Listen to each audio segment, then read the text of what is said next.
The thing with Epstein is that he's a criminal, but he was also an intelligence asset. So Trump, there's a real chance of him being impeached. He started an illegal war against Iran, and the worst part is, the real reason we're going is... So I work with Uncensored America. We call it the Toxic Masculinity Tour. So I just go to a bunch of different schools and, remind everyone why women suck at everything that men do. Oh my God. I'm just kidding. We debate a bunch of different things. Right. We debate feminism. We debate geopolitics. We debate cultural stuff. I was debating a lot of the ICE stuff that was going on. I was like, having provocative, signs that say like ICE did nothing wrong, stuff like that. And obviously the kids lose their minds. Like, what do you mean I did nothing wrong? And, we'd debate like the shootings with Renee Good and Alex Pretty, stuff like that. How does that typically go? And how, they how get many mad. Right. They get irate. They go nuts. How many of these are you doing a month? So we do them probably 1 or 2 times a month because logistically, getting on the campuses and making it happen is, I got a newfound respect for Charlie Kirk, by the way, after doing this and going through this process. You have to make a chapter and go through all this, bureaucracy, and then you have to, get a table, set it up, then, have everything there, arrange your security. So it's not easy to do. And Charlie had it like mastered where he had all of these different turning point chapters made in all these different schools, and he would go. And the other big thing is like you can't really do it at private schools because private schools refuse, they reserve the right to just kick you off the campus because they don't have to abide by the First Amendment, but public schools do. Okay. So, and you just came. You just came from there. So yeah. What? I mean, how do these things go? Do they? It's crazy. So like, what I'll do is it depends on what it is, right? So I have different lines, right? Like this time it was. Why Women Deserve Less. I got a new book that came out, Why Women Deserve Even Less. The first book was Why Women Deserve Less. The second book is Why Women Deserve Even Less. And then book 3 is coming in, Why Women Deserve Nothing. So that's like, what's going on here? God, what's going on here? I got to go to home to this, my wife. No, I'm just kidding. But the book, besides like the provocative topic, what it really is it kind of encapsulates dating in different, times. So Why Women Deserve Less, the first book was more about like guys focusing on themselves, not being losers, understanding that the game has changed, feminism is here, women have higher standards than ever before. You can't be an average guy anymore. It just doesn't work. Yeah. Even if they're an average woman. Yes, average women do not want average men anymore. Yeah. And this is a very big red pill that guys are going to have to understand. You have to be exceptional to even get a chance. And then Why Women Deserve Even Less, funny title, but what that focuses more on is like how the dating landscape has changed in 2026 and beyond in my predictions with AI, with dating apps, with sugar dating, with OnlyFans, with the rise of pornography. And we are moving, into a whole new era of relationships. And I think it's going to get worse before it gets better. Why is it getting worse? Well, one, this was something I've always just thought was fascinating and wasn't really, and I've never really understood exactly why this happened, but male testosterone is just dropping dramatically over the last like 50 or 100 years. Yep. Is there like a study or something that why is that happening? There's a bunch of different, theories. Food, food is one of them. Guys not doing laborious work, men in general not, there's the need for masculinity is kind of dissipated a bit since we live in a modern world where everything is clean and safe and we don't have to worry about anything. Wars, we don't have wars like that anymore. Conflicts. Well, we kind of have one now going on, right? Which is crazy. I mean, but like not World War II level type stuff. Yeah, situation. Exactly. So it's not like there's boots on the ground. Exactly. Which I hope it doesn't get to that point. But yeah, there's a whole bunch of different reasons why the rise of feminism. All of these different things have like contributed to, guys having lower testosterone and in general, the degradation of relationships. And then obviously the bottom line, which is the family unit. Right. So it's funny because I went to prison, right? Like 13 years. So I was literally like in 2006, I was that, by the way. All right. I was taken out of society and then came back 13 years later. Never seen an iPhone. Mm-hmm. No, I did have a phone. I had like the first Razor. It was really cool, right? You could chat. Texting had just come out. Facebook had just come out when I got picked up and came back. This is like what, 08, 09? 2006. Okay. So when 2019, when I came back out, like everything had changed. People were walking around with smartphones, of course, and Bluetooths and AirPods. Right. And there's 6 people sitting at a table that they obviously all went out together, and the whole family. And I'm like, they're all on their phone, or they're walking around talking. You know how many times somebody would walk by me talking, and I thought they're talking to me. I'm like, what? I'm sorry, what? I didn't. And then it took me a couple of days to realize, like, Yeah. oh, they have something in their ear. Yeah. I'm thinking they're schizophrenic. Yeah, they're like, I'm nuts. used to the schizophrenic guys on in Coleman at the prison. Yeah. So, and then I just. What was the biggest shock? What was the biggest shock when you came out that you were like, what the hell is going on here? It took me about a year or two. The whole cancel culture thing really shocked me because, look, the news, and maybe I think maybe I didn't notice it before, but I don't think that's true because I was in my late 30s when I went to prison. And I remember growing up when in the 80s and 90s, and I remember that the news seemed very, they just reported the news. Like the newscasters didn't give their opinion. That actors didn't tell you what they thought of. It was nobody's business. Oh no, well that's I don't really talk about that. Like they stayed middle of the road. They didn't have a cause, and it suddenly became that all of these actors wanted you to stop listening to so and so and cancel this. And I didn't really know what cancel. It was just coming out. Cancel culture was just coming out, and people started getting canceled left and right. And I didn't really understand what that meant, so I wasn't paying attention to it. And I think I mentioned this to you. I might have mentioned this to you before. I actually, within a year or so of me getting out of prison, I actually had a podcast deal. So I was just starting this with Colby, and I had a separate podcast deal based on some of the true crime books that I'd written. Mm-hmm. And I mean, contracts, everything, got a deal, is probably worth a few $100,000. Like I was thrilled about this. This is going to happen for me. And while I'm doing the podcast, it was all through Riverside, right? Through a company in LA.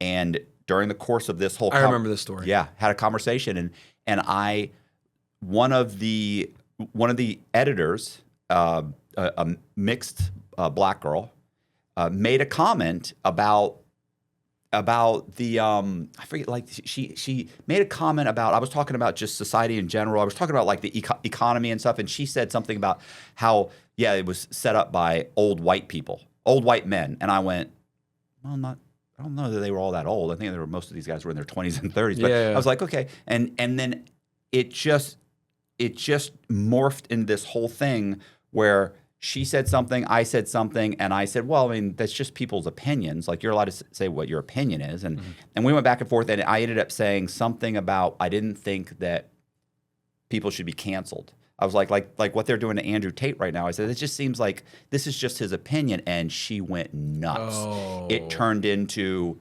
you're on hit. What do you mean by that? And I was like, well, I mean, I don't agree with everything he said. I said, I agree with 90% of the stuff he says. Like, you should, if you're having a hard time, then pull yourself up by your bootstraps, start working out, start working on yourself, become the person that you want to be. If your girls aren't dating you, then become the guy that they want to date. Exactly. Like, don't hate them. And that's specifically what I talk about in the book. Like, you have to do that nowadays. So why I say all that, and in the meantime, I end up saying that a lot of stuff, I said, no, I watch him because I said, he's also funny. And she's like, what do you think's funny? And I said, it's like, I said, I love the bit where he says that for a man to be on a yacht and own that yacht, he has to make all the right moves, work 80 hours a week, save money, make the right calls, work his ass off, study, make invest correctly, and ultimately, when he's in his 60s, he can be on a yacht, he can own that yacht. And I said, for a woman to be on that yacht, she's got to be 22 years old and have a makeup kit. Exactly. She can end up owning the yacht. I said, I go, and that's kind of true, right? So 3 days later, I get the phone call that I'm a Matt. We're not saying you're a misogynist. What? And suddenly, but we have to protect our employees. Protect your. What did I say? Like what? And that was it. It was over. And that's about $200,000 that I probably missed out on, which was a great opportunity. And we basically just continued on this. I just think that. So I said that, and I always said that, and that's when I talked to you. I said Andrew Tate cost me $200,000. Yeah. I remember you telling that story, and it's a good story because it perfectly encapsulates where we are in society. Because as you're telling that story, I was thinking to myself, like, remember WWF Raw, like back in the day, Attitude Era? Dude, they were pile driving chicks into tables and stuff. Like, do you think that would fly now? Like, I remember they were like, Stone Cold stuttering chicks. Like, they were hitting her with chairs. They were hitting her with the bamboo reeds. They were smacking chicks on there. I was like, wow, this is crazy stuff. But like now it's like super woke, and it's like, you can't do any of that stuff. Like, you look at like, look at the NFL. Yeah. I mean, you couldn't have gotten a more masculine, whatever sport out there, and now it's just they're taking a knee and they hate America Gay as fuck. and it's like, come on, man. Colin Kaepernick, like with all that bullshit, Right. like dude, Black Lives Matter is a scam. Black Lives Matter is a scam. I think I say all the time they're a domestic terrorist organization. They literally light cities on fire. They burn things up. They riot in the streets, and they don't. Antifa, same thing, domestic terrorist organization. It took Charlie Kirk getting shot for them to finally take a stand and say, we need to designate these guys as a terrorist organization. But BLM is a terrorist organization too. I mean, if you look at the definition of terrorism, it fits it 100%. Committing acts of violence for the purpose of some political ideology. That's what it is. Right. And obviously they're scared to do that because they don't want to be called racist. But it's a scam. I call it buying lavish mansions. But that's what they do. They scam, they steal, they destroy cities all over the place. They're rioting in LA, Minneapolis, obviously after the George Floyd riots. Ridiculous, right? We're talking about a guy that literally, Floyd, he was overdosing on drugs. The knee on the neck. Is that really what killed him? I don't think so. I think it was the drug overdose and everything else, and that's like a hot take.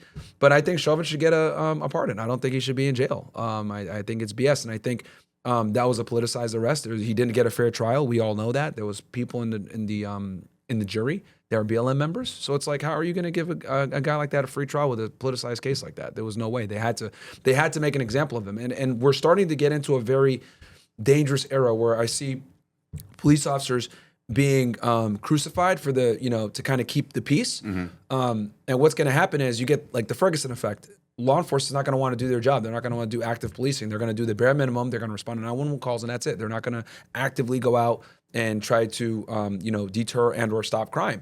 And you run into problems with this because they get scared. They're like, I don't want to lose my job. I don't want to get involved in anything. And that they get that fear.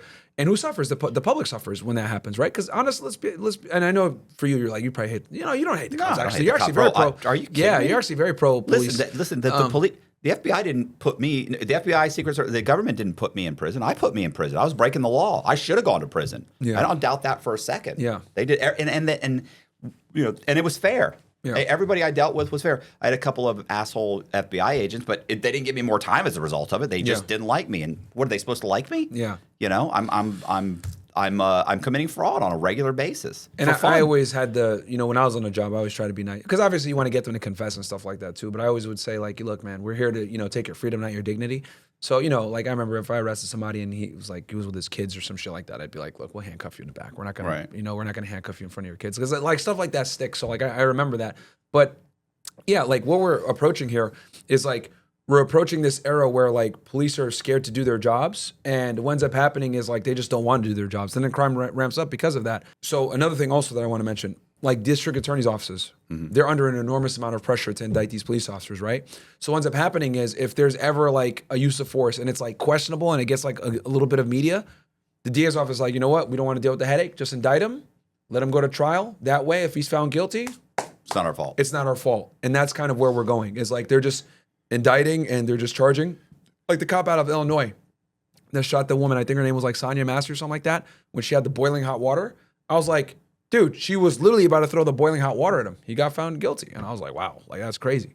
Yeah, listen, I tell you, Colby's heard me say this before. Listen, I get no more enjoyment out of life than seeing these people that won't roll the window down for the cops or give them their IDs. And we're talking about as they're, look, please roll down your window. I'm allowed to. No, you're not allowed. And they're arguing with them.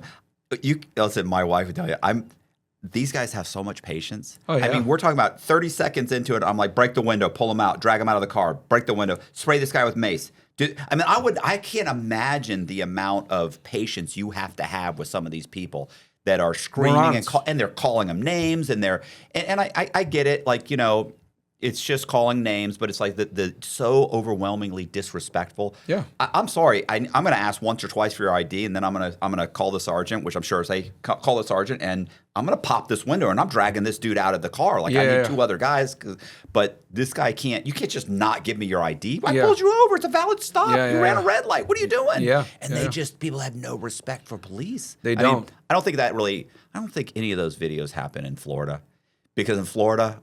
Yeah. You better be fucking nice. Yeah, you better yeah, be. At least, I don't know what it's like in Miami. Yeah, But, you got Grady Judd here. Yeah, Like, the thing is, like, it's crazy because, like, these body cams, I'm glad because, BLM actually were one of the big pushers of, like, we need more accountability on the police and body cameras. And, like, Which good. is great. You can see how you they can see how act. stupid they act, Yeah. right? And then you're like, you know what? You deserve to get your ass kicked. Oh, wow, you got shot. Yeah, because you were reaching. Yeah, do you think it's going to play well in front of the judge when they show that camera and you're calling the Body cops cams are names, awesome. Yeah. Now we can watch it on YouTube and laugh. Like, literally, like, you look at, like, Police Activity or any of these other channels, like these body cam channels, and you're like, wow, cops deal with some really crappy stuff. And it backfired because, like, BLM thought, like, yeah, these guys are corrupt. We're going to expose them. Look, there's always going to be corrupt cops. There's always going to be bad cops. There's always going to be people that do dumb stuff. But the reality is the majority of police officers are good people that, keep the community safe. And you got to respect the law, man. And I've always told people, like, dude, if you're polite to the police when you get pulled over, you're not going to get a ticket most of the time, man. Yeah. Roll the windows down, turn the light on if it's at night. Show that, let them know if you have a firearm in the car. You take, like, overt steps to make them feel safe. They're going to let you go 9 out of 10 times. Even if you get a ticket, why are you going to make it worse? Why are you going to drive off? Now you're dragged out of the car. It's resisting. Stupid. Like, what are you doing? Yeah, people are You're going to end up with a felony. You were going to end up with a $150 ticket. Yep. The politicization of law enforcement and, enforcing the law and everything, thanks to BLM, whatever. But I'm glad because, like, these body cams is great entertainment. These people are stupid. You're seeing what actually leads up to it. And a lot of times the officers are in the right. A lot of the times. Yeah. Like you said, listen, anybody, when people are always asking me about the criminal justice system, like, well, what do you think there is to not perfect. to fix it? I'm like, okay, well, first of all, it's not perfect. It's not a bad system. Yeah. It's not, but you have individuals. The things that are the laws that are applied, that aren't equitable, it's the statutes are written wrong or whatever, but some U.S. attorneys are applying it correctly, some are extending, but for the most part, anytime you have individuals involved in a system, there's going to be flaws. Like, it's not a perfect system, but it's a pretty good system. It's going to be prone to human error. Yes, you know what I mean. But it's not a bad system. It's better than a lot of other places. Oh, hell yeah. We you got a chance. Yeah, you got at least chance, and we definitely look. It's not perfect, but it's better than a lot of places. And, like, just don't be a criminal. Yeah. As America turns 250 this year, it has me thinking about the people that really helped build this country. Not the ones in history books. I'm talking about American ranchers. The men and women who wake up before the sun, work long days, and keep food on our tables year after year. That's exactly why I like Good Ranchers. Good Ranchers honors that legacy by only sourcing their meat from local American farmers and ranchers. Everything from the pasture to the final seal on the box is done right here in America. I'm actually a Good Ranchers subscriber myself. In fact, my wife and I had the chicken nuggets last night and they were amazing. And that's not the only thing they have. They have steak, chicken, seafood, and more. And all of it is amazing quality. If you want to support American ranchers and get great meat at the same time, now's the time to try it. Subscribe today and get free meat plus $100 off your first 3 orders. That's $40 off your first order and $30 off your next 2. Just use my code INSIDE. That's goodranchers.com. American meat delivered. Don't enter the machine, man. Don't be in that. Yeah, don't put yourself in that situation. Yeah, just don't be a criminal. Do you notice from the different regions of college campuses, like maybe Florida is more, right, more progressive than more other progressive. ones? Do you get like more kickback from certain regions or schools? That's a great question. You know what I'll say, man? Honestly, they all are fairly progressive. Yeah. And I think that's one of the big problems with the university atmosphere. And I can say this as someone, I went to Northeastern University, for those wondering on my background, because some people might not be familiar. I went to college at Northeastern University. I graduated in 2013. I then became a special agent with Homeland Security Investigations. I started my career in Laredo, Texas. I was there for 4 years. Then I went to the Miami field office and I worked there. I did every type of crime under the sun federally, like you can literally from, kidnapping to extortion, murder for hire, drug trafficking, human smuggling, literally everything. Money laundering, terrorism, counterproliferation, child exploitation crimes. So, and I've worked with almost every federal agency under the sun. So I know how all of them work, pretty intimately. I've been on task force, all that stuff. But for the college campuses, and I say the reason why I preface that is because Northeastern was a fairly liberal school out of Boston.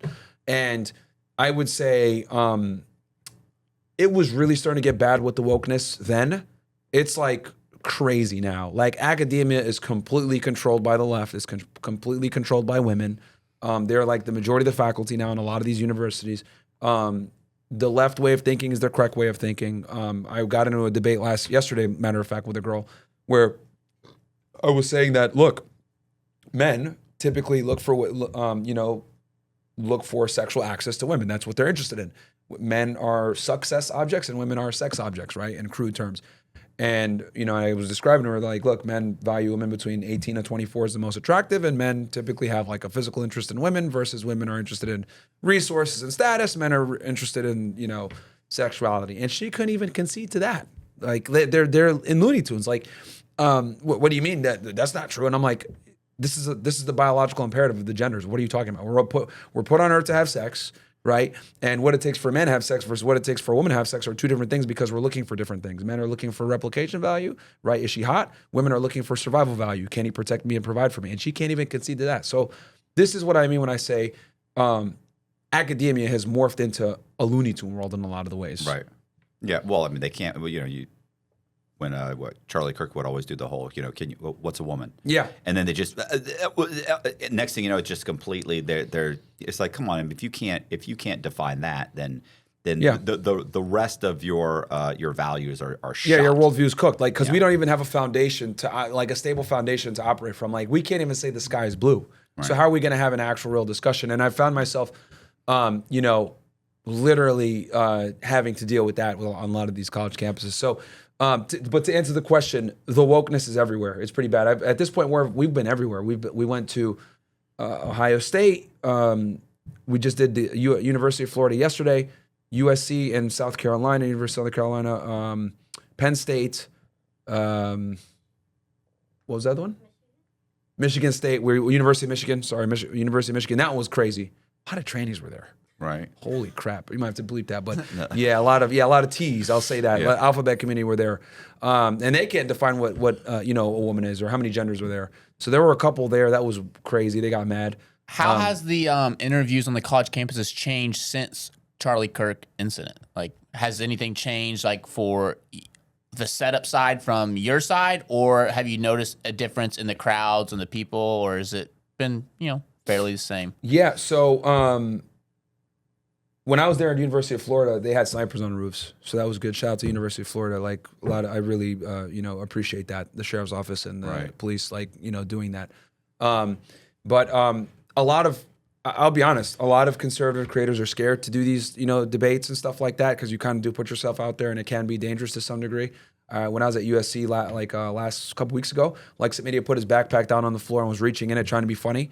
Obviously, I was like, I knew he wasn't going to do anything, but a couple of the students in the back started running, and people got nervous.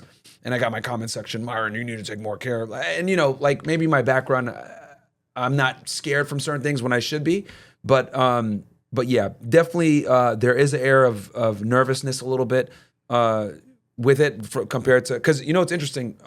Rest in peace to Charlie. We didn't agree on everything, but at the end of the day, the man was murdered in front of thousands of people, and that was completely unacceptable. And I hope the people that are responsible face some form of justice. The interesting thing is Charlie was shot September 10th. I was supposed to go to University of North Carolina, Asheville the next day, and I had to cancel it. And it really shook home because I was like the only person, me and Charlie were the only ones doing these college tours at the time. So, yeah, and I didn't want to cancel it, but after enormous pressure, the school, everybody, we had to cancel it that next day. Because I literally was supposed to get on a plane that next morning to go to North Carolina. So, rest in peace to him. But yeah, definitely. And I start every single one of my things. I give him a tribute. Like I always say, rest in peace to Charlie. They're not going to stop us. We're going to be able to have these discussions. So, I was just thinking to myself the students that get up there, the woke students and that are kind of brainwashed.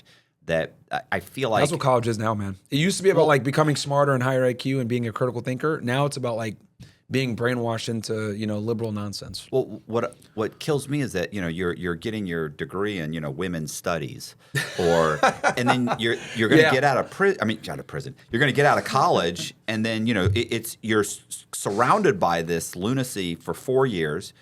You get out of college. You try and get a job, and you end up working at Starbucks. Yeah, and you're videoing yourself and putting it on the internet crying because you can't pay your bills or you have to live with your parents and you hate your parents because they're conservatives or, whatever, and they paid for your college, which was a mistake, and like and then they switch to it's society's fault, it's the conservatives' fault, it's the government's fault. The government, we should be socialists, and they should have to take care of me. But you've been making nothing but bad decisions for the past 4 years. Yeah. Like, well, what I've seen, you should have become a plumber or an electrician. Yeah. Like those are the jobs that are going to be around for 10 or 15 years. Yep. And I kind of saw this. So like my generation, right? Like we were taught you need to go to school. If you don't have a degree, you're not going to find a job, blah, blah, blah, right? My parents like would fearmonger me this or whatever, which I kind of understand. Like, at the time, that was kind of true, the time, right? Yeah. Like 20 years ago, 10, 15, 20 years ago. But now. Yeah, now it's like, it's info, like, it's saturated, oversaturated. Everyone's going to college now. And then also like college is like a business, right? It's turned into a business. Like if you look at the price of like tuition, when I went to school at Northeastern, it was like 30 to 40K. Now it's like 70 to 80. That's insane. In the span of like 10 years, like college is like doubled in price. And it's like, okay, is education like gotten that much better? No, but they're able to make money hand over fist because they can and they can charge it. And like you have all these schools opening up and everything else like that. I think COVID kind of reeled it back because obviously kids couldn't go to school and, people ended up not going and universities had to shut down. But yeah, it's ridiculous, man. And then now we kind of have this, rise of like, you can make money on the internet. You don't need a college degree, whatever.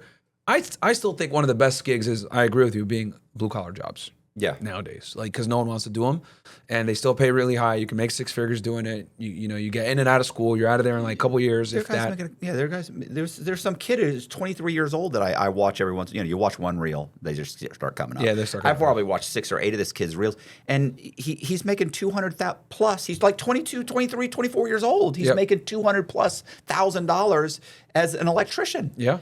And it's like, this is, he took like a 9-month course or something, and he'll probably have a job for 10 or 15 years before some, AI Elon comes in. Yeah, Elon Musk is going to make, eventually there's going to be a robot that's going to walk in and just work 24 hours a day and take his job. But that's going to be all of us. At least he'll have 20 or 10 or 15 more years of doing it. Like your degree in women's studies. Yeah, in women's studies is not going to.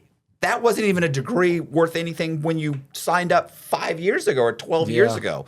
Actually, funny story. This book is #1 in feminist theory on Amazon right now. That's what makes it so funny, bro. #1 in feminist theory. So I have 2 questions kind of on that. Can you define feminism, and then what does the dating world look like in the next 10 years? Because I think you were kind of alluding to that earlier. So feminism used to be equality between the genders, but it's quickly morphed into female superiority. It went from equality to superiority. And that's kind of where we are now. I would argue that we live in a gynocentric social order enforced by a patriarchy kind of on paper. But the reality is that female decision-making kind of prevails, right? Like if I say something along the lines of, men need to be leaders, women need to be followers, women should be in the kitchen, whatever, that's going to meet quite a bit of pushback, right? Like, oh, well, that's a misogynist, blah, blah, blah. But if I said this 56 years ago, no one would care. The famous saying, women are to be seen and not to be heard, that would be incredibly inappropriate to say nowadays. But if you said that 67 years ago, they'd be like, yeah, you're right. Why are they even talking? Be quiet, woman. So that's what I mean when I say that. Even though we live in, they say, a patriarchy, it's somewhat of a patriarchy, but it's reinforced by gynocentric social tendencies, right? So like the woman way of thinking is the way to think. The way that we say things and the way we tone police and the way that we speak and convey information now needs to be put in a certain way where it's, digestible for women. Because, one thing with women, it's like a fascinating thing that I've noticed. I've interviewed almost 4,000 girls on my show now at this point. And it's incredible, Matt, like from high education to different background, religion, whatever, it doesn't matter what it is. One thing that I've noticed with females that is a huge difference between when I talk with men is women place an enormous amount of care to how the information is conveyed versus the content of the information. This is something that it's incredible. Like if I tell a guy, stop being a lazy piece of shit, get in the gym, you're a fucking slob, you're disgusting, they'll internalize that. They'll look at their reality around them, be like, you know what he's saying is being reinforced by reality, even though he's saying it in a way that I don't like. I understand it. I need to acclimate, right? This is why, like in the military, drill sergeants, it works well. Get down and give me 50 piece of shit. You know what I mean? Right. It works. Like, oh God, yeah. Because there's a defined structure, there's a defined hierarchy, and like men understand this. Women don't understand this. So for them, if I convey something to them that's true, but if it comes out rough or whatever, like, I don't like the way you said that. So then now the information is like null and void. So you have to pay particular attention to how you convey the message, right? Versus the content of the message. And for me, just, you know, studying women, writing about them and everything else like this, I think this comes to, they have a difficulty with understanding dominance hierarchies, right? So like with men, we play sports, right? Guys compete, win, lose, who's the best, 1, 2, 3. We're cool with that. We've been, you know, this is the way we've lived, right? Like when boys compete, we play sports, there's a decisive winner and a loser. Women aren't like that. When little girls play, what do they do? Hopscotch, patty cake, you know, they play games where there's no actual real defined winner. Versus when little boys play, they typically play a sport or play a game. So even when in our infancy, in our young ages, like there's stark contrast, and this builds in because with women, the concept of dominance hierarchies, meritocracy, etc., they want more equality, right? The egalitarianism is like their language. With us, it's like meritocracy. John, you did the best job, you get $10. Dave, you did the second best job, you get $7 per hour, blah, blah, and so on. With that, women, it's like, you get $1, you get $1, you get $1, you get $1.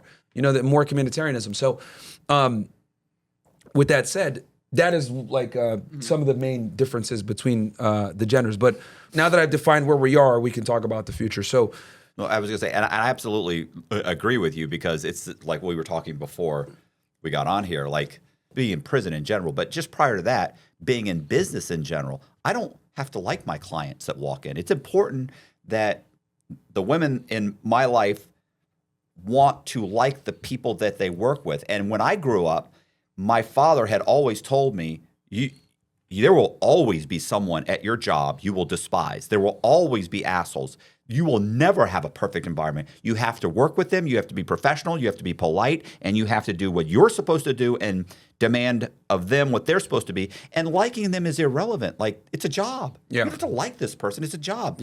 But for women, I have definitely noticed that it is super important for them to like everybody that they're more around. social creatures. They're far more socially receptive and, you know, sensitive. And look, I'll give women their credit. Like, you know, if someone comes in and they're a little off the deep end, they're a little weird or whatever, women are able to detect that right away. Like, this sounds off with this motherfucker. Like, women are fantastic at that, because since they're the more vulnerable sex, you know, if some guy tries to court them and they're a little bit off, right, or they're weird, like, women will feel that ick, like, something's off with this guy, right? It's really the serial killers like Ted Bundy and stuff that are able to conceal it. Those are crazy ones. But in general, women are they are more socially receptive, because for a safety perspective. But yeah, that's one thing like I've noticed is like with them, it's like, you know, the way you convey the information is super important. And then like just a lack of understanding dominance hierarchies and meritocracy. Like, it's not a thing for them like that. It's like they want more egalitarianism and more, you know, equality, I guess. Now, when it comes to mating in the future, what I think is, so it's interesting because when it comes to the way women view the world, they want egalitarianism and everything else like that. But when it comes to mating and finding a man, they want superiority. And this is kind of what I call the female dilemma, because what'll happen is they'll sit there and they'll say, well, I want the equality with my partner. But the reality is what they're looking for in their partner is superior to them in every single way. Taller, stronger, more competent, more intelligent. Yeah, they're picking someone who's their superior. Yeah. So, but then she wants you to treat her like an equal. And I'm like, that's not how this works. Like you when I say make a sandwich, you make the sandwich. Like, you know, you want me to be superior, cool. I'm going to act as if, and I'm not going to pedestalize you.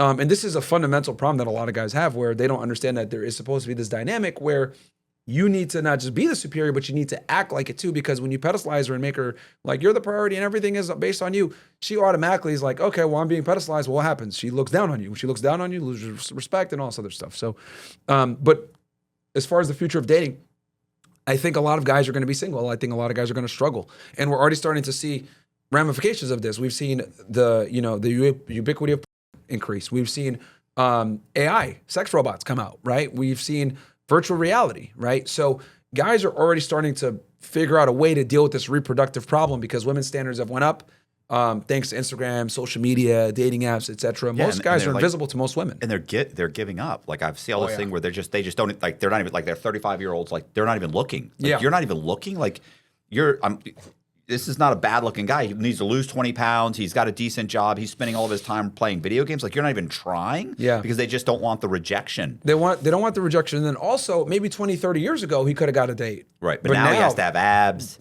He's got to be driving the right car. He has to be in the right house. Like, and maybe that's just. And then some guys will have all that, and they'll because here's the other problem. There's some guys that will have that, and then you go out there and you date in the marketplace. These girls are whores. They're rude. They're rambunctious. They act like men. They talk like men. They're not feminine. They don't want to follow your lead. So it takes quite a bit of, not just having all this stuff all together, like personally, but then now you got to go out into the dating marketplace and maneuver appropriately and know how to deal with these women, right? Because the dating marketplace that we have now is not the same as the dating marketplace we had even 5 years ago, even 10 years ago, 20 years ago. So, if you take a guy that's like, just getting out of a divorce now, and I told him, okay, go out and date in the marketplace, he'd be like, what's going on? Like, this is madness, because women have changed so much. They've changed drastically. So a guy that would have been able to clean up maybe 20, 30 years ago is going to struggle nowadays, big time, because women's standards have simply went up, because since women make their own money, they no longer have to tolerate a guy that might have been able to get women before, because that provider thing, they don't need that anymore. They still want you to be able to do it, but they don't need it. So I've always said it, when you only want something versus when you need it, you're not going to put up with certain things. So for women, and to them, they look at it like, that's freedom for me, blah, blah, not knowing that they're, actually getting more depressed. But this is where we are. So I think relationships are going to continue to falter. We're going to see more and more women angry on TikTok, crying in a car about why they can't find a day or why they can't find a guy. Or divorcing their husbands. 20 years. Yeah, you're 35 years old, 40 years old. My husband's a good guy, and but he's just boring. Yeah, and I'm going to divorce him. Like, yeah. That's where we are, because we prioritize. Women nowadays are told to prioritize their happiness over everything else. It's like, it's not about marriage and duty. It's about, are you happy or you're not happy? No, divorce him, leave him. Like that's the route. And we have an entire infrastructure built around that, with family courts, divorce courts, lawyers, all that other stuff. So there's a need to keep that machine going, right? But we've seen the marriage industry collapse. Like David Bridal's like closed all over the place. We see divorce rates are sky high. Guys are waking up and realizing that marriage isn't, a good option for them a lot of the times. So this is what I think. We're going to see the explosion, and I talk about this in my book, but to give one of the things that I think was going to happen, and I make many predictions, I think sex robots are going to be a thing. I think they're going to be a thing. Did you ever see Cherry 2000? I never saw that. Listen, it's probably put out probably in the late 70s, early 80s, and it's about a sex that men have. First of all, it's actually funny. It's a B movie. It's not great, but these guys would go to a bar and they would meet somebody, and the girl would, hey, what's going on? They'd approach them, they'd talk to the girl, whatever. They'd sit down, they'd agree that they liked each other, they were interested, and they'd pull out a contract and they'd go over a contract before they went home and had sex. Oh, wow. And a lot of guys are just getting sex robots, right? Yeah. And this one guy falls in love with his sex robot, which is called, I think it's Cherry 2000. Somebody in the and it's a crazy name. She who is it?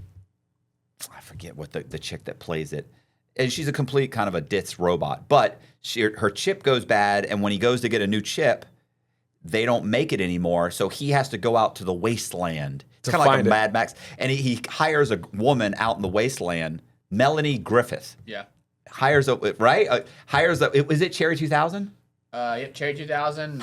Yeah, you're right. I have a horrible memory too.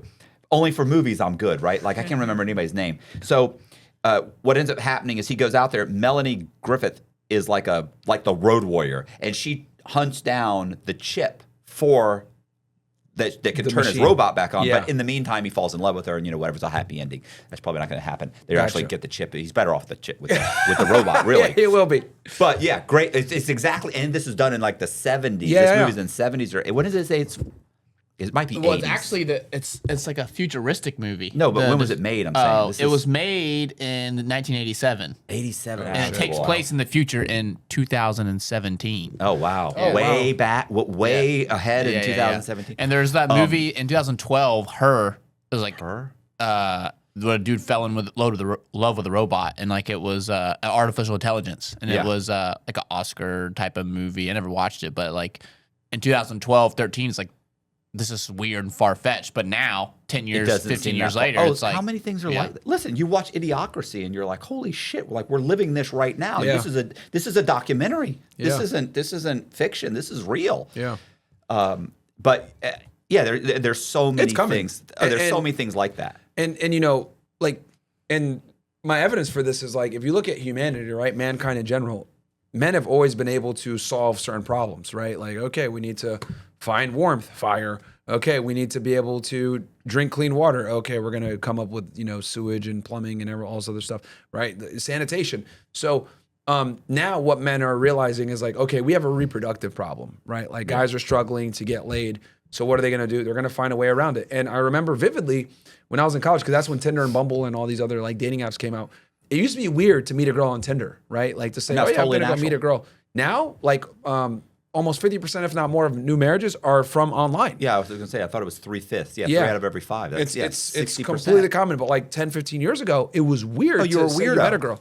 So you're a weirdo if you're meeting people online. Exactly. You're a weirdo. But now it's like the norm. So like what I predict is like with these robots, we're laughing about it now, but I would say in like 20, 30, 40 years, like dude's gonna be like, no, I don't doubt I'm going it to at see all. my sex robot. Like, because guys are gonna deal with this reproductive problem because here's the thing that's the problem.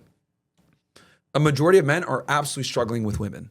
But a majority of women are not struggling with men. They're struggling with getting guys to like, take them seriously and date and commit. But they have no problem with like, getting dates. No, they have a problem with like getting guys to take them seriously. They can have sex. They can have some guy take them out and have sex with them, but they can't get this guy to commit because he's able to bang 15 other women a week if he wants to. Precisely. So like with the men, since they're not getting laid, what I predict is going to happen is like they're going to solve that reproductive problem first, and then they're going to get their sex robots, and then what's going to end up happening is like this is going to create an enormous amount of instability in the dating marketplace because for women, here's the problem. They don't get the same satisfaction from physicality that men do. Like men are easy to please. Give them a sex robot that can make a sandwich and shut up and, speak to someone when spoken to. Most guys will be happy with that. With women, they need emotional bonding. They need someone that they can vent to. They need someone that's going to give them deep emotional connection. So getting that robot's going to take significantly more time. So, so the men, I would argue, are going to be satisfied with dealing with this reproductive problem first. Then that's going to lead to the need of potentially getting a robot for women. But since our needs are significantly easier to deal with, that's going to come first. And I think, dude, it's going to hurt the women. It's already happening now. Everybody needs a good pair of jeans. What I like about the Perfect Jean is that the moment you put them on, they feel like sweatpants. They don't ever pinch or bind up. As a matter of fact, they're super stretchy. There's never any point where you feel like they're binding up on you or they're tight or they pinch you or anything like that. They're comfortable in pretty much any position that you sit in. They're really great. They're comfortable and they look great. And the best part is our listeners get 15% off their first order plus free shipping at theperfectjeans.nyc or Google The Perfect Jeans and use promo code COX15 for 15% off. Normally, a good pair of jeans costs anywhere between $150 to $200, but The Perfect Jeans are reasonably priced at $79.99. For a limited time, our listeners get 15% off their first order plus free shipping at theperfectjean.nyc and use promo code COX15 for 15% off. That's 15% off for new customers at theperfectjean.nyc with promo code COX15. Please support our channel and tell them we sent you. F your khakis. Get the Perfect Jean. Did you see? I hate that I'm always going back to movies, bro. This is my life. I thought about making a compilation of like all the movie references and all the explanations of like across all. Listen, everything I know comes from movies. Everything, but this is perfect. No, it's good to have this pop culture knowledge. Yeah, I like the way you legitimize it, me being a retard. No, I reference movies all the time too. Did you see Blade Runner, the second one, where he's got the actual Blade Runner is a replicant. I did see it years ago, though. I did see it years ago. Bro. Years ago. He comes home like he's not a person, he's a replicant, but he's a normal being. And when he goes to work, and when he comes home, he goes to his apartment, and he's got it's not real. It's a hologram. It's a hologram, AI hologram girlfriend. Yeah. And she comes and she turns on and she says all the right things. How was your day? Oh my gosh, I did this today. What happened with this? And he's going through the motions, but you can see that there's genuine joy there. And I'm listening to it thinking, wow, I'm making this for you. I got this. He's like, don't fuss. And she's like, it's not a big deal. I mean, the whole banter is perfect. She makes him dinner, it's fake, and he's actually eating a TV dinner, but she puts down a plate of food where the TV dinner is, and he starts eating. It's like they have this whole thing. And If that happens, women are cooked. listen, if you watch the whole thing, That happens in real life. Women are cooked because the AI is so in sync with him. Mm-hmm. He's got a real relationship with her. And if you watch the whole movie and you pay attention to the relationship with her, you absolutely can see this woman could take the place of a normal relationship with a woman. Now, she doesn't have the physicality that a man needs, which she comes up with a way around that, but she's thinking to do it. So I understand it's all AI, and I get it. It's programming, and it's reprogramming itself, and it's learning by itself, and I get all that. But it's totally in sync with him, and there's no downtime, there's no downsides, there's no arguing, there's no bickering, there's none of that. And I'm on my period, or sorry, I'm not feeling it. Right, tonight. None of that or bullshit. belittling him, or making fun of him, or anything. You need to watch that movie because you'll be like, holy shit! I'm telling you, dude, this is where it's coming. Because again, I talk on both sides. I see the male gripes, and I also see the female gripes, and I just don't see the guys are struggling to get the women. The women have the men, but they're not getting the guys to commit, and the guys that they want are not going to commit because they know that they're able to have sex with a bunch of different girls. So we're at a weird impasse here, where I think that's going to be the solution. And just like we made fun of people using dating apps, 10, 20 years ago, and now it's the norm. We're making fun of guys potentially using sex robots. 30, 40 years from now, it's going to be normal for a guy to say, yeah, I'm just spending my Friday with my robot. Oh, okay, cool, man. You don't want to go to the club with us to the bar? No, I'd rather hang out with my bot, man. Okay, dude. All right, later. See ya. And no one's going to flinch. Like me and you will be old men by then. We'll be laughing like, you fucking weird young guys. The fuck's wrong with you guys? But they're going to be like, hey, this is what we do now. We don't have, you have a girlfriend? You have like a human girlfriend? Are you stupid? That's what's going to happen. I'm telling you, dude. They're going to say, what, does she nag at you and fucking talk back to you? Are you stupid? Like, that's what it's going to be. You're going to get made fun of for having like a regular girlfriend. I could see it. You know what's funny? This is funny. I went with my wife to a doctor's appointment, right? She'd probably kill me for this. She won't know, but she didn't watch these things. So she's got I'll just say some blemishes, right? That she's having removed. And I was like, okay, well, I'm going to go with you. And she was like, well, she's like, no, I'll go. You can sleep. It's not a big deal. I was like, no. I said, I'm going with you. And she's like, okay. So I go with her, and she's like, why are you going? I said, because this is what I signed up for. That's why. I said, I want to make sure that you make the right call and you don't do something crazy. Yeah. And I said, I don't know. I don't know what's going on. You want to go by yourself. You usually want me to go. And we've had this discussion before we got married, where I was like, listen, we got to have the talk. Not a big deal. And we sat down, we talked, and I was, listen, I respect you. I respect your opinion. But I said, you have to understand that in the balance of power here, I'm not trying to be rude. I said, it's 49-51. I said, I'm going to listen to. You're nicer than me about it. Right. I said, I'm going to listen. I'm like, it's 99-1. You don't even have the one. I'm going to listen to everything you have to say, and you've got a good shot of convincing me. But in the end, you have to understand that I'm making the decision, and there's no, I'm not going with that. I mean, like, because that's a deal breaker. And I'm not gonna. I know, and I'm almost. And I remember you had to work really hard to get your girl. I remember you telling the story. She didn't want to date me. Yeah, she didn't want to date me. You don't want to date me. That doesn't even make sense. Now, and it's funny because all the reasons that I could say, I'm like, tell me I'm too short. That's a reason. She's like, that's not it. Tell me that. Like, I'm giving her reasons. These are acceptable reasons. Not you're gonna end up being famous and you're gonna leave me. Like, she was just insecure, and I'm like, that's ridiculous. Like, I don't care if a supermodel came, she was worth millions of dollars, and I know she's out of my league.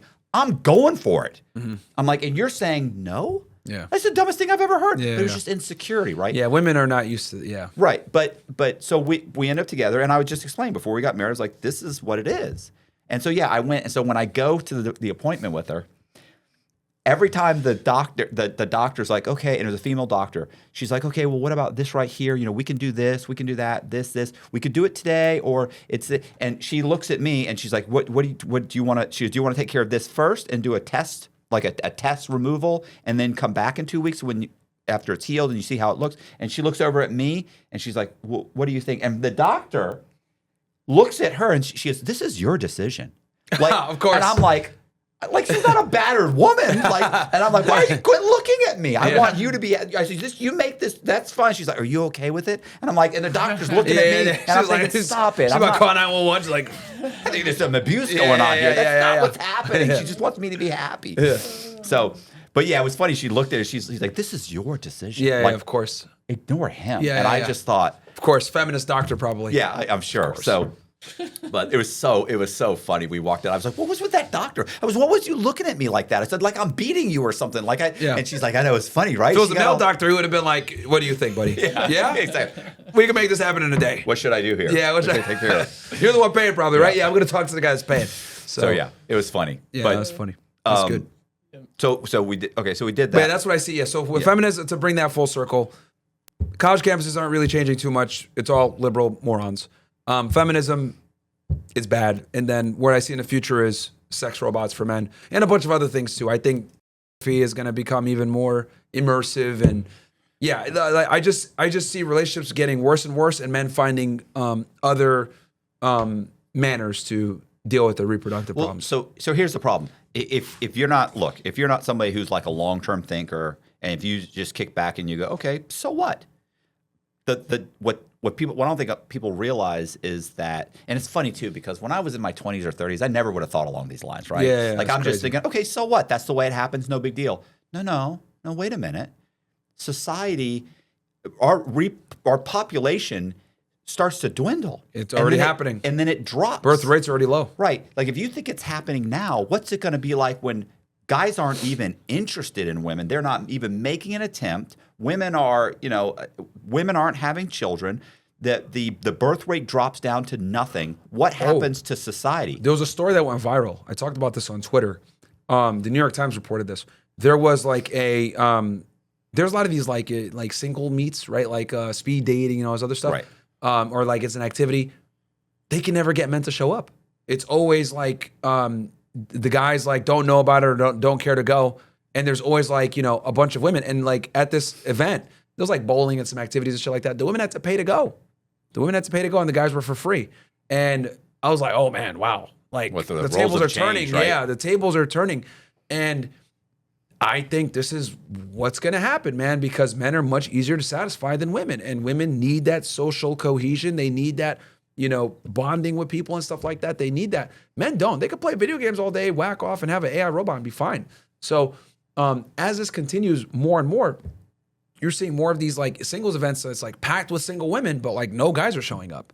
Right. And this literally, it went viral a couple weeks ago, like on the New York Times, like that they had this event and the women were paying to go, dude.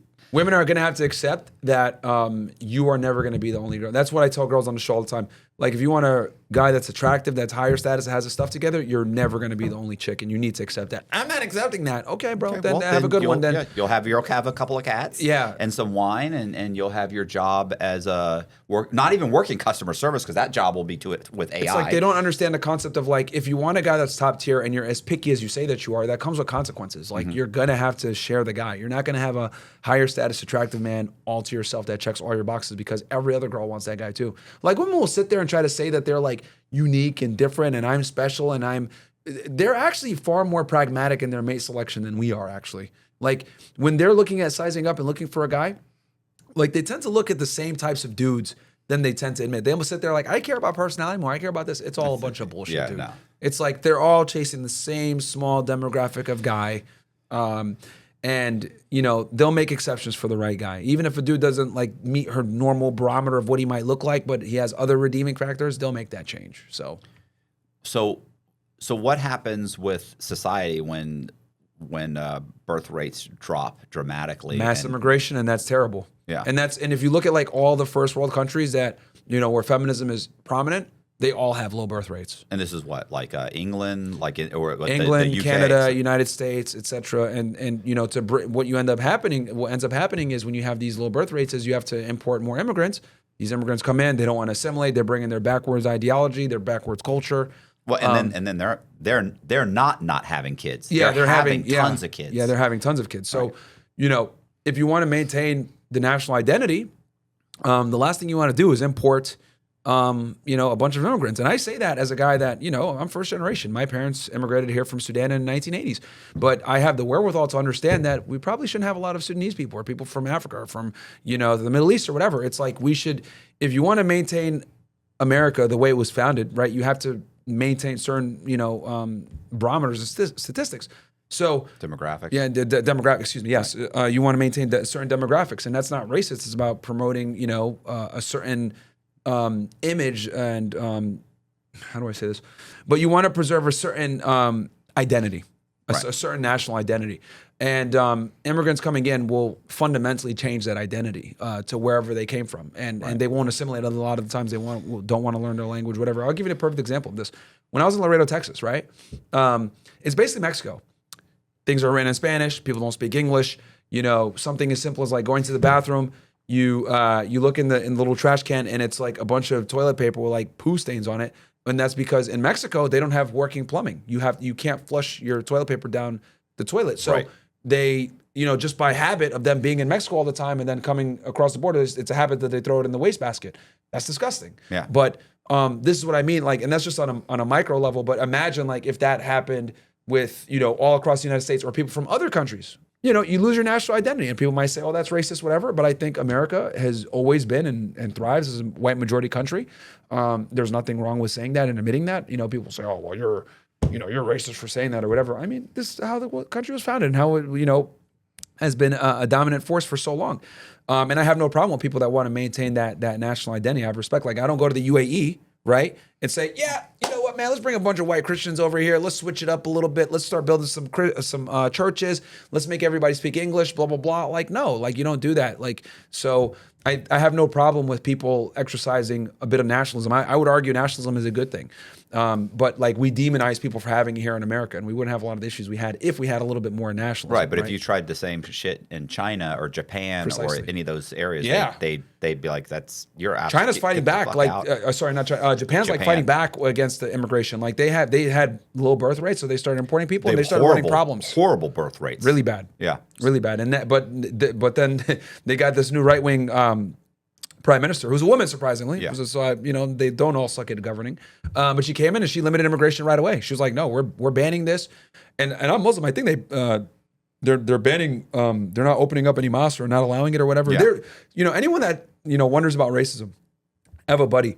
He spent a significant amount of time in Japan. And he told me, "Dude, like, you guys complain about racism in America. Like, in Japan, it's way worse." It was absolutely open. Yeah, it's open. It's open in Japan, China, in most they'll refuse your service. Yeah. They'll call you like, they don't care. Like, "Sorry, you can't come in," whatever. Like, if you're fat, they're like, "Oh, you're fat." Like, they're just straight to your face. Yeah, they don't care, dude. So, and honestly, I don't have a problem with that. Like, I don't have a problem with people preserving their culture, preserving their national identity. Mass immigration is a problem, right? And then obviously we're running into these ICE riots and everything else like that. Like in Minneapolis, and then people going nuts. And it's funny too, because like when these ICE riots first started kicking off, like in LA, I remember like, you know, all these women walking around like Mexican flags. And I'm like, well, go back then. Like, What do you like? Why are you running around protesting ICE with Mexican flags? Like, if you love it so much, go back there. Like, what the hell's going on here? And I think we've lost a lot of patriotism, and like, you know, these crazy lefties, they're not nationalists. They don't care about this country. They don't love this country. Because if they did, they would understand that, you know, in order to have a country, you need to have borders, you need to have laws, you have to have, you know, immigration laws, and you can't get mad at people for enforcing those immigration laws. Well, if they got their wish list, they wouldn't be able to survive in the country that they would allow to be created. Does that make sense? You know, like, I've always said this, is that if you allow all the immigrants to come in here and swarm in and take over and change things, they will be far less kind to you than you have been to them. Yes. They will change everything about you, even though you completely allowed them to do whatever they wanted to do, and you didn't push back because you were afraid to be called a racist. Yeah, and it's bullshit. And you know, I get a lot of pushback because the way that I look, I come from a Muslim background, whatever. So they're like, "You shouldn't be having these opinions." But I'm like, look, just because I'm saying something that I might not necessarily benefit from doesn't mean that it's not true, right? So I'll give you a perfect example. I got into a lot of heat with some Muslims because I said, I don't think it's appropriate to be praying at the Times Square. You know, because they blocked off Times Square. They got a permit. They were praying there or whatever for Ramadan. And I was like, this is highly inappropriate. "Oh, what do you mean it's highly inappropriate?" "Well, this isn't a Muslim country. And you know, I think it's disrespectful." "Well, what kind of country is it?" "This is a Christian country." "No, it's not." Yes, it is. This is a Christian country. Like, if you want to sit here and be delusional and say that it's not, it is. Like, you know, there's many references to the Bible and the founding documents. The founding fathers, the majority of them were Christians. If you look at like it was one of the amendments, it allowed the states to have like an official religion. All of them pretty much were Protestantism, and I think one of them was Catholic. They were all Christian states, right? So like, we just have to be very honest here that this is a Christian country, and like, this is disrespectful and rude. Because let's put the shoe on the other foot.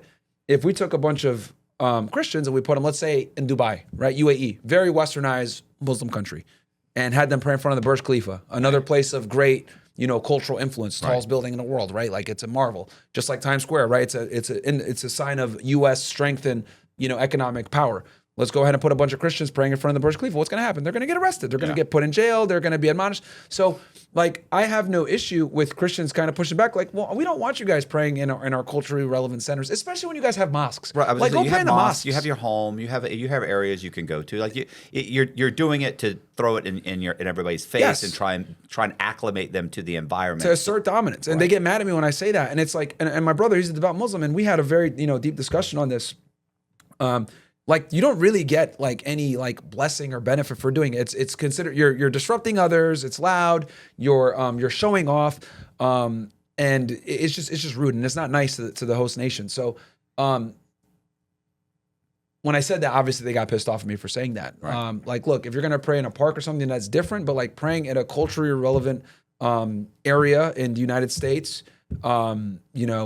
in Times Square, is that really necessary? Is it? It's not. It's just showboating, and it's annoying, and it's rude and disruptive, and it's not necessary. And it doesn't give you any blessings, especially when New York City has, some of the highest concentrations of mosques all across the country. And to be clear, this is for any religion. I think America's a Christian country, and people say, well, you can have your church bells. Well, this was founded as a Christian country, buddy, right? I'm not going to go to, Oman or Bahrain or these other countries that are like, westernized, rich, affluent Muslim countries and be like, oh yeah, I want to be able to, play church bells or whatever. They're gonna be like, no, you're not. You're gonna hear that then 5 times a day, and you're gonna like it. Okay, cool. Like, we acquiesce to them.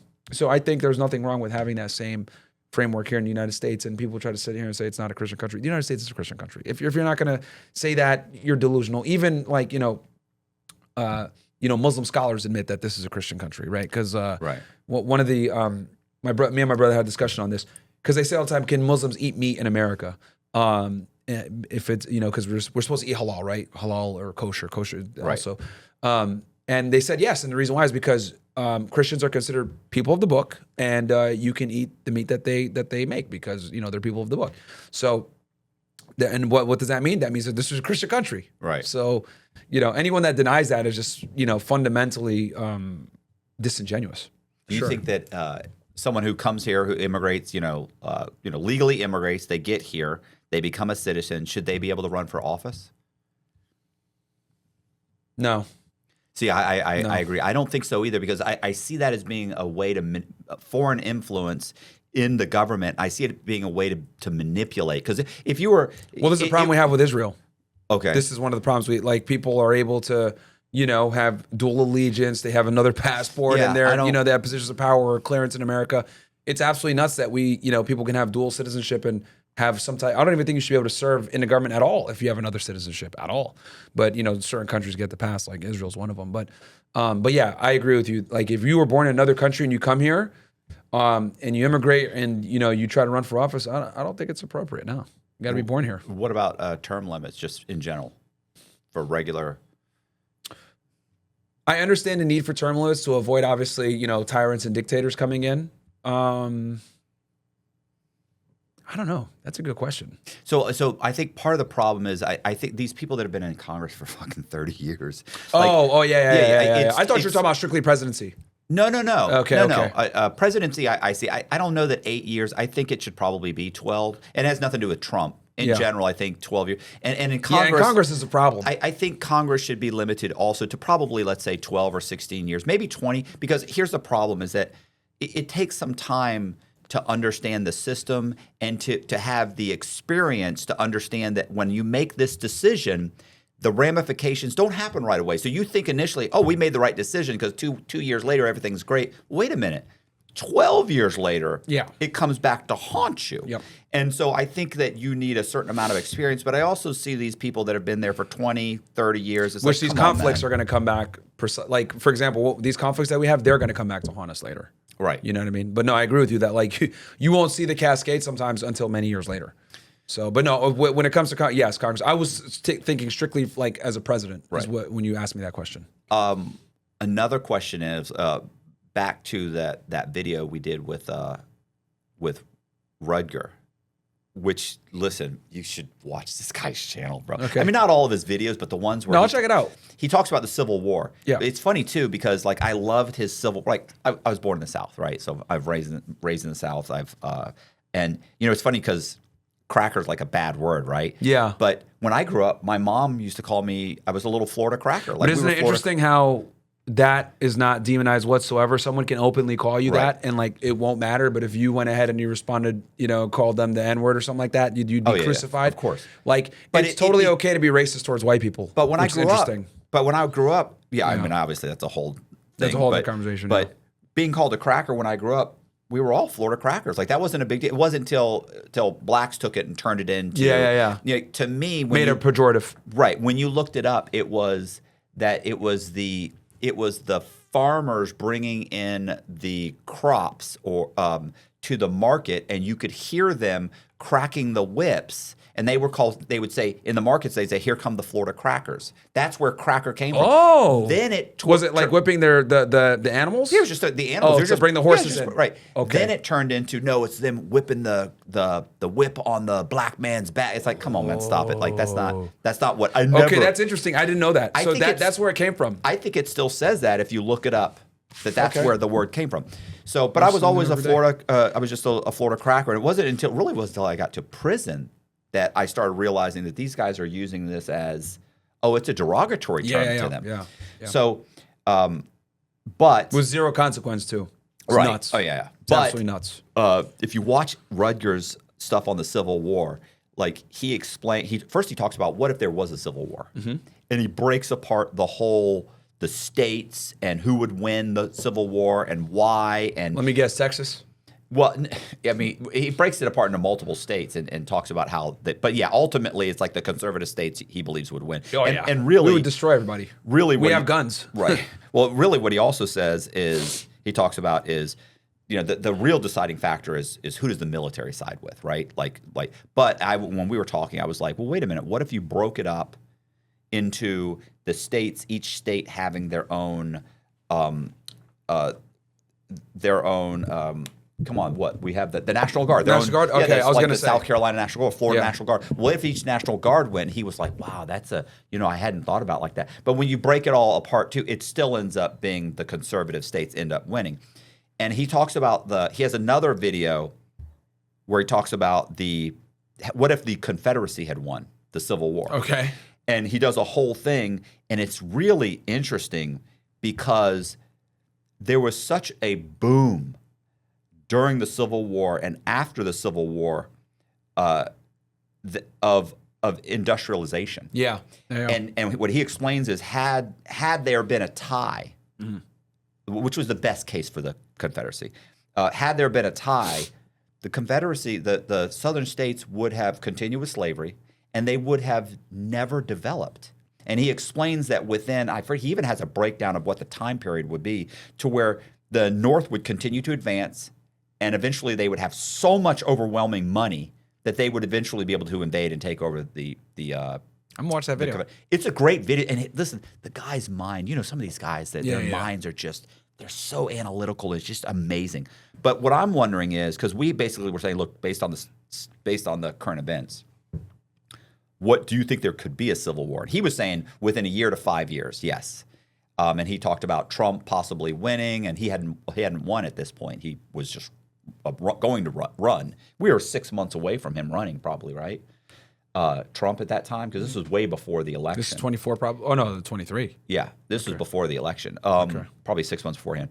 But do you see anything along those lines based on the current? Because listen, every time I turn around, it seems like they're taking a vote or there's some amendment put in to try and impeach him. Yeah. So what do you? There's a very real chance of him being impeached for sure, especially with the midterms coming around. So I would say we've already kind of seen remnants of it. Look at what happened in Minneapolis, right? We and LA and a lot of these other blue cities just with the ICE raids, right? They were, obviously the shooting of Renee Good and Alex Preddy divided the nation, right? This is a topic that I debated ad nauseum at the schools.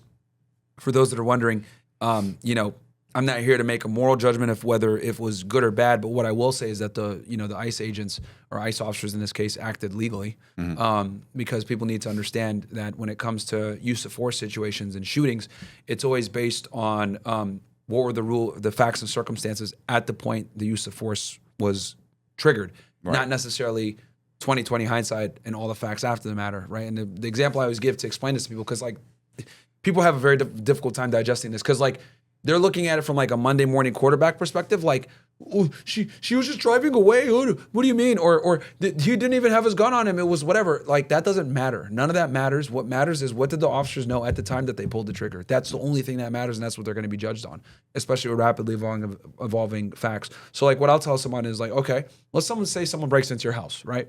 And you go downstairs with your handgun, and you see the individual, you confront the individual, and then they raise up something black towards you. You don't know what it is, but you fucking shoot and you light them up and you kill them, right? You think it's a gun. You think it's a gun, and you find out it was a cap gun. It was plastic. It wasn't real, right? It's irrelevant. And now, right? Precisely. But like, this is what I have to explain to liberals when I do this debate with them, because they look at it like 20/20 hindsight. I'm like, so should you go to jail because you didn't know that it was a plastic gun? Well, I don't know. Well, yeah, exactly. You don't, because it was reasonable at the time. Right. That you would think that they would have a firearm and they raised something up at you and you shot them and you didn't want to take a chance. That's why you're justified. And we have, use of force cases that, Graham versus Connor, Tennessee versus Garner. Like these cases establish that when it comes to use of force, it's based on the reasonableness of the officer at the time, right? Was it reasonable to use that use of force? And me and you would conclude, yeah, like they broke into your house, you saw something in the darkness raise up. You're not going to be able to know it's a plastic gun at that point. You shot and you killed them. And that's what covers you with the law. So if anything, they should thank God that we don't have this 20/20 hindsight written into our laws, because everybody will go to jail for defending themselves. Right. Or a lot of them would. So, but I would say that's like the closest we've been, like with these ICE raids and stuff. It's absolutely nuts. You look at like Portland, Minneapolis, LA, Seattle, the George Floyd BLM riots. So it's crazy. And I've gotten into like really heated discussions about this, because one thing I will say about progressives is like progressives are willing to fight. And not only are they willing to fight, they're willing to they're extremely violent. Yeah. It seems like all the violence is a result of, when Biden was in office, they're not constantly having a possible assassinations. There's not all these killings. There's not, like I'm smart enough to know that if there's 6 ICE agents and I'm unhappy with something that they're doing, like I'm not winning this argument. Like I'm not winning this confrontation. Yeah. There's no way for me to win this. Even if it's 2 guys or even if it's 1 guy, the other guys are going to come. Exactly. Like I'm not winning this. So we can complain and I can picket and I can hold my signs and I can do all of that. That's perfectly legal. There's nothing wrong with that. But I can't interfere. I'm putting myself in jeopardy and putting other people in jeopardy. And that's a crime, and they don't know that. Like I have to tell them, like with the Alex Petty situation and with Renee Good, like both of them were impeding officers from doing their jobs. That's a felony. You can't do that. And I know that because I've arrested people for that crime. You can't impede federal agents from doing their job. You want to protest, that's cool. But like once you get in the way or you put a hand on them, like Alex Petty did, he put his hand on the guy first, or Renee Good where you strike them with a vehicle, like it doesn't matter. It's game on. So it's like, they put themselves in very bad positions where they were interrupting and stopping lawful immigration enforcement. And they put themselves in a precarious situation. And when it comes to left before, because I've gotten in discussions, people say, oh, well, the conservatives are violent. Not really. If you look at progressives, right, they're far more willing to demonstrate. They're far more willing to protest. They're far more willing to get out there and hit the picket signs and, go crazy and everything, which I'll give them credit for. Like, they are far more active and vocal in their political ideologies. They tend to be younger, maybe not have as much, to lose with families and everything else like that. Conservatives, we got to work, bro. Like, we got families. Like, we can't be out here saying there's 2 genders and getting canceled. So, conservatives aren't as vocal with that stuff. And here's the other thing too, and I'm sure you could actually add to this. With progressives, right? Antifa, for many years, were able to openly demonstrate, protest, whatever. They weren't on a terrorist watch list or anything like that, or they weren't considered terrorists or domestic terrorists. They could do whatever they want. BLM, same thing. Like, they're able to openly assemble. But if you take like far-right groups, what's happening with them? They're getting infiltrated by the FBI. They're getting stopped all the time.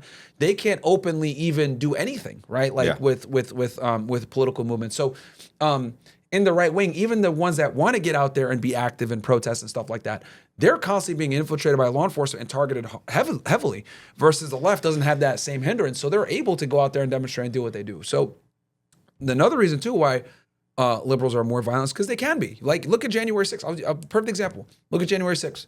All those people that went into the Capitol building, all the people that were involved, all of them got arrested. The FBI did one of the biggest cases, identified everybody, showed up, arrested every single one of them.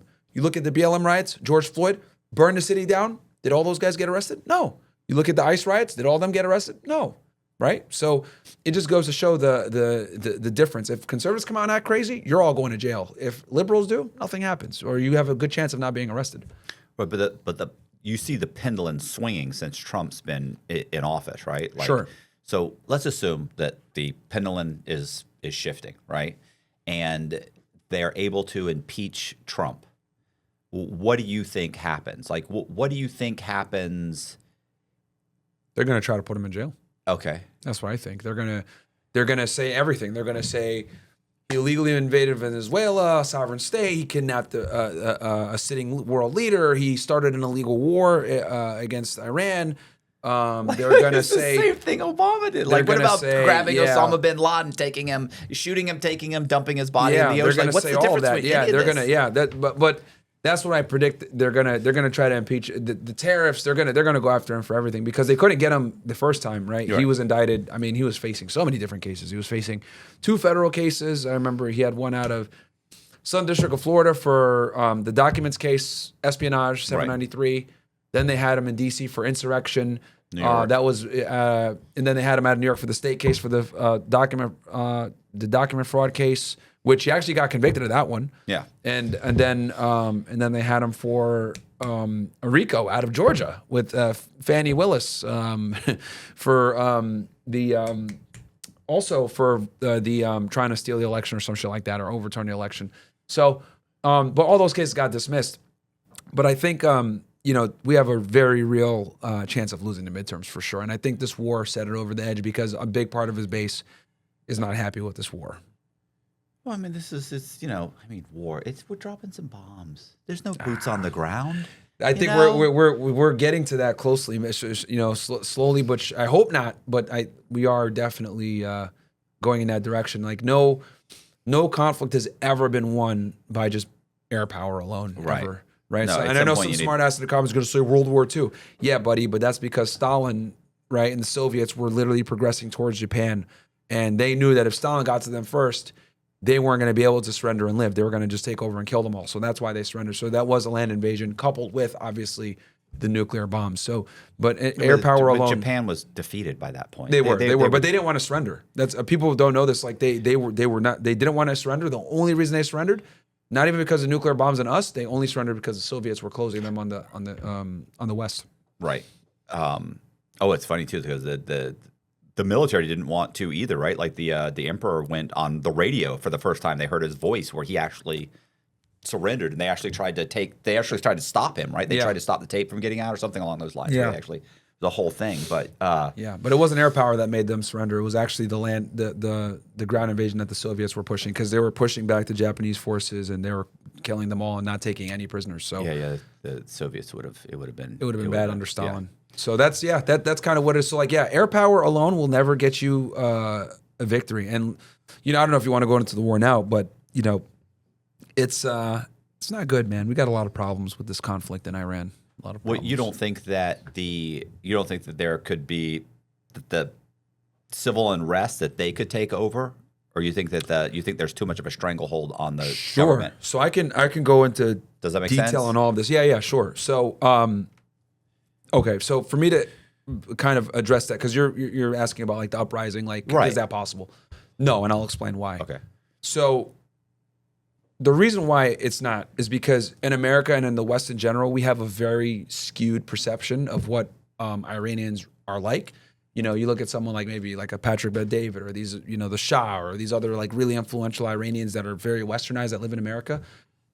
I need people to understand that these Iranians are not a good sample size of the Iranians that actually live in Iran. These guys a lot of the times come from the pre-Islamic Revolution era, right, when it was more westernized. The Shah was in power. They were under the monarchy. They were pro-West.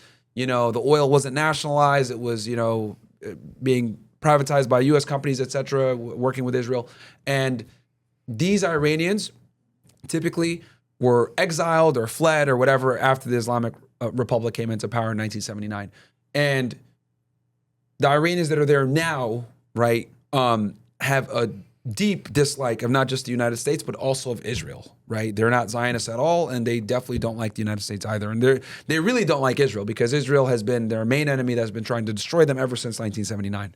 So these Western Iranians don't have a proper pulse on the current political climate in Iran. Now, with that said, let me be clear about this. There's a lot of Iranians that don't like the Ayatollah. There's a lot of Iranians that hate the government structure, that don't like the IRGC, don't like Qasem Soleimani or any of these guys. Yeah, you see them in the streets. You see the videos. Even in Iran. Like some of them were even celebrating when he was killed. Right.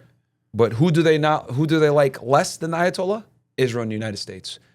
Because they look at it like, okay, we don't like this guy, but we'll be damned if you guys are going to bomb us and have us do your dirty work for you and fall to Western imperialism. That's how they look at it. They look at it like they're the only country fighting against Western American/Israeli imperialism in the Middle East. Because to understand, and also they're Shia Muslims, right? So to them, dying for their country is a big deal. Like it's an honor, right? Like they don't like this is what we want to do, and it's like the holy month of Ramadan. So like dying as a martyr while defending your country in their eyes is like an honor. It's huge because they have a completely different worldview than we have here, right? Like we live in a very secularized, free nation where, everyone's able to do whatever they want, whatever. Iran's not like that. They're looking at it like we are fighting, they call America the big Satan and Israel the little Satan. They're looking at it like we are the ones standing up for Islam against the West and their imperial expansion. And they look at Israel as like the satellite of that expansion in the Middle East because Israel wants to be the hegemon in the region, and Iran is the last country standing in their way. And this has been going on for many years. Now, this all started with October 7th. As you know, Hamas invaded and attacked Israel, and Hamas is a proxy for the Iranians. The Iranians have been backing them, the Houthis in Yemen, Hezbollah to the north in Lebanon, as well as the Bashar al-Assad regime. Now, the Israelis, especially Benjamin Netanyahu, have wanted to go to war with the Iranians for a very long time and get them out of there and have a regime change because that is the last it is the last country that's still standing against them. And ever since October 7th, the Israelis have been able to systematically disrupt, dismantle, and or destroy all of their enemies. They went into Gaza, bombed it into oblivion. Hamas is pretty much weakened. They went into Lebanon, started they invaded, on foot, ground troops, as well as they bombed and they did the pager event. Then they hurt Hezbollah by, killing Hassan Nasrallah, taking out the leadership, doing the pager attack so they couldn't even communicate with each other while also simultaneously running a ground assault. That led to a ceasefire. After that ceasefire happened, they dominated that into the disruption and destruction of the Bashar al-Assad regime. And Bashar al-Assad who was the former president, he ended up fleeing to Russia, and then a guy named Ahmed al-Shara came into power. Ahmed al-Shara was backed by the United States and Israel. Syria now is, getting their sanctions lifted, right? That was a guy that used to be a part of Al-Qaeda, Ahmed al-Shara, a.k.a. al-Jalani. So when Syria was destabilized, that opened the door for Iran. So why am I mentioning all these countries? All of these countries were backed by the Iranians in what's called the Axis of Resistance. And the Houthis were getting bombed by us as well, right? They're still somewhat intact, a.k.a. Ansar Allah. So the Israelis, since they've been able to disrupt and hurt all these different proxies and stop them, the only country left is Iran, and Iran has been at the weakest it's ever been for the past year or so. So they tried to do decapitation back during the 12-day war in June last year. They did a sneak attack as the United States was doing negotiations with Iran. They failed to do the decapitation. They bombed them. They attacked them. They destroyed all their infrastructure. They destroyed a lot of their military infrastructure. They bombed their nuclear facilities. And then the United States came in and then dropped the really big bunker buster bombs from the B-2 bombers, et cetera. Mm-hmm. And Trump comes in, does the victory thing. We destroyed their nuclear capabilities. They're pushed back several months, if not years. And, mission accomplished. Midnight Hammer was great. Boom. And then ceasefire done. And then obviously now we're restarting the war as of a couple of weeks ago. But so that was always the plan. And they're using the nuclear angle as to why they're bombing, which is BS. But they needed something to sell to the American public to justify the invasion. But I threw a lot out there, so I don't know if you had a... Yeah, I mean, what I'm wondering is that based on the videos... Oh, the ground groups. You asked me about the uprising, right? That was the thing. Yeah, that's what I'm saying is it doesn't seem like it seems like I understand the government who's in power, but are you saying that the civilians feel the same way, that they're mostly Muslim and that they also believe the great yes. Satan? So yeah, so bullshit? let me so we established like kind of the atmosphere, right, of what led to that. So the people, right, and keep in mind, Iran's been heavily sanctioned for several decades now at this point by the United States, because of standing up for Palestine and resisting and all this other stuff. So the people look at it like, yes, our government pisses us off. We might have issues, but we're not going to rise up and fight against our government as invaders are coming in and bombing us and attacking us. So it actually had the reverse effect. And that's the 12-Day War going back to, that's why I brought up the 12-Day War. So they already tried this in June, right? So the Israelis bombed them. They took out several nuclear scientists, killed a bunch of generals. They did a sneak attack inside. It was very well done. The Mossad is fantastic. They're very. Yeah, the Mossad is great. Like I can't even, as much as I'm critical of Israel, one thing I always give them credit for is they have one of the best intelligence services in the world between Unit 8200, Mossad, Shin Bet, their FBI equivalent. Well, and they're able to take that intelligence and actually turn it into like the pager thing, right? Incredible. Right, they're able 10-year operation, dude. Like 10 years they had bombs and walkie-talkies and pagers. Even with the what they took out 80 of their, was it their clerics or whoever? It was basically like their Congress recently, where they were all getting together to determine who was next great leader was going to be, and they bombed the whole. They found out they were all in the you're same talking about place. in this last conflict? Yeah. They killed Ayatollah and 50 of his top 50. They killed Ayatollah and his top 50 guys, essentially. Yeah. And that was all done by hacking into the cameras and realizing they're all going to be at this one location. This is what's happening. Bomb it. Yep. Like that's wow. Yeah. They're like they. And that's years of them hacking and watching. And the Mossad is cutthroat like that because they have to be. They're in a very hostile region. Nobody wants them there. Everyone feels like they stole the land from the Palestinians. The Muslim world doesn't want them there. So they've always been on attack. And their quote literally is, "By deception we create war." That's one of their old quotes. And then now it's like, rise up and kill them first. So that's always been, the way they go. They have the most confirmed assassinations. They've killed nuclear scientists in Iran many times. So this is what they do. But going back to what I was saying, so they tried this already. So the reason why the people aren't going to rise, to answer that, because there's a two-part to this question. So the reason why the people aren't going to rise is because they already tried this back in June during the 12-Day War. So as they did this attack and they, completely disoriented Iran, they destroyed their radars, they destroyed their air defense, etc. They did the strikes, they killed all the generals, the nuclear scientists, etc. The Shah gets on the internet and says, "Okay, guys, rise up and take over," right? Benjamin Netanyahu, rise up and take over, blah, blah, blah. Did it work? It actually, the opposite happened. The people took to the streets and they said, hit Israel back, hit Israel back. They protested telling the government to hit them back. Because for a very long time, the Iranians have always been very restrained in their retaliations to Israel. They blew up an embassy in Damascus. They've been attacking them, killing scientists, whatever. And Iran's always been extremely reserved in their retaliation because they don't want to draw the United States in, because they know if they hit them too hard, the U.S. can hit them, and they don't want a war with the U.S. So after it was called Operation Rising Lion. It was with the sneak attack. That's what led to the 12-Day War. And when Iran retaliated, they retaliated very badly. And they absolutely destroyed many strategic locations all across Israel. And the reason why you might not know about it is because Israel had a very strict censorship policy at the time for national security purposes. Because if the Iranians were able to see on the news the places that were destroyed, they'd be able to fine-tune their missiles to hit it again, or they would know where the interceptors are. So obviously that's a huge national security risk for them. But they hit them very hard. It was actually the Israelis that went to the United States begging for the ceasefire of the 12-Day War, because they're running out of interceptor missiles. Interceptor missiles are significantly more expensive than the missiles that the Iranians were using in the drones. So they were saturated in the air, and then as the days passed by, more and more missiles started getting in. Even though the Iranians were shooting less, more were starting to strike, and obviously the Israelis can't tolerate that forever. So they ended up ending the war, and this actually is what led to this next conflict, because they shifted from the nuclear problem, right, to these guys actually have really dangerous ballistic missiles, because this is the first time that they saw all those capabilities. They saw hypersonic missiles hitting them. Israel's never been hit like that. So ever since the 12-Day War, I knew that they were going to fight again, because those ballistic missiles caused a lot of damage to the Israelis. So they tried the decapitation strikes the first time. They told the people, rise up, your government's disoriented. The opposite happened. They took to the streets, said, fuck Israel. They rallied around the flag, and Iran hit them back very hard. So this time, they tried it twice. They tried it in January. They had the protests and everything else like that, which were Mossad operations. I think at this point now, it's pretty much widely known, unless if you want me to go into more detail. But a lot of the protesters,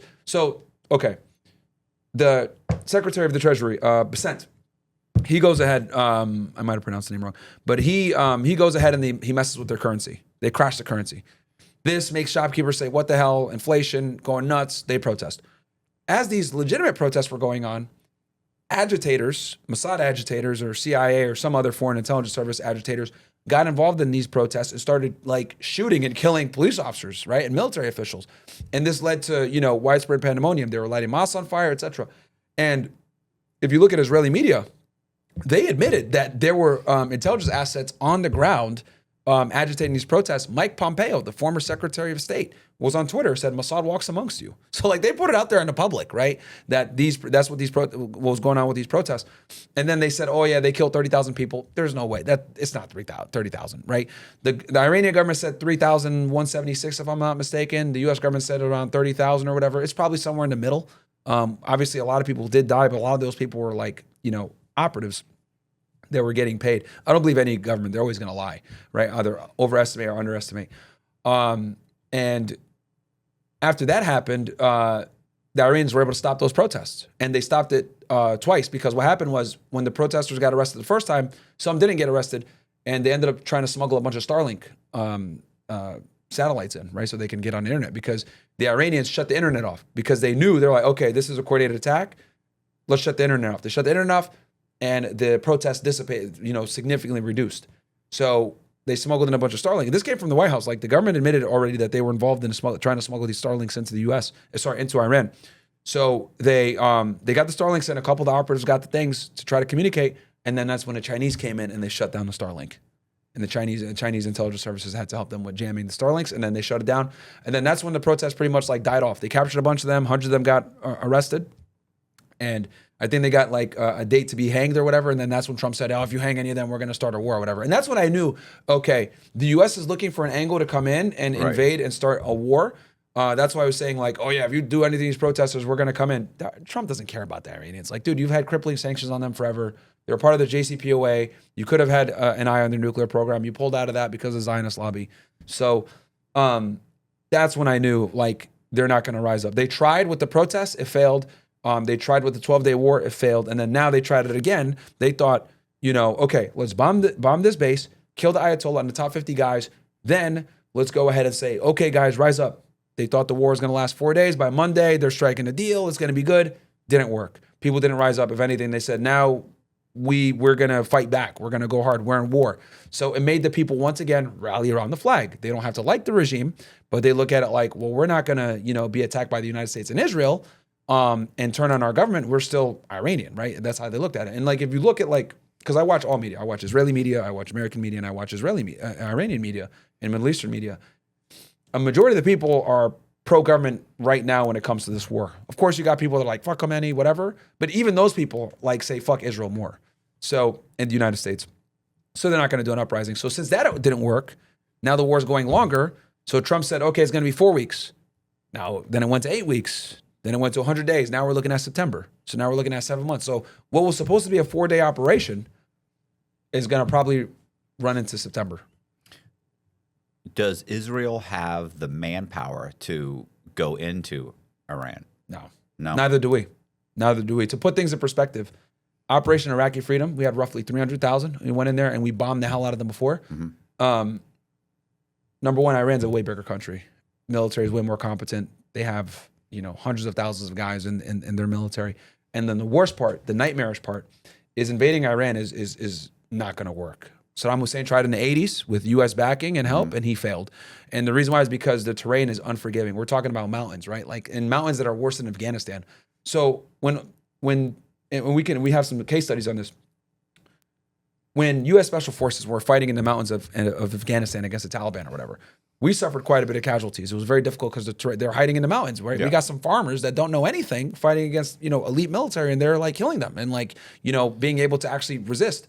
Osama bin Laden was able to fend off the Soviets, right? Even though we're backing him and stuff, but he was able because of the mountainous environment.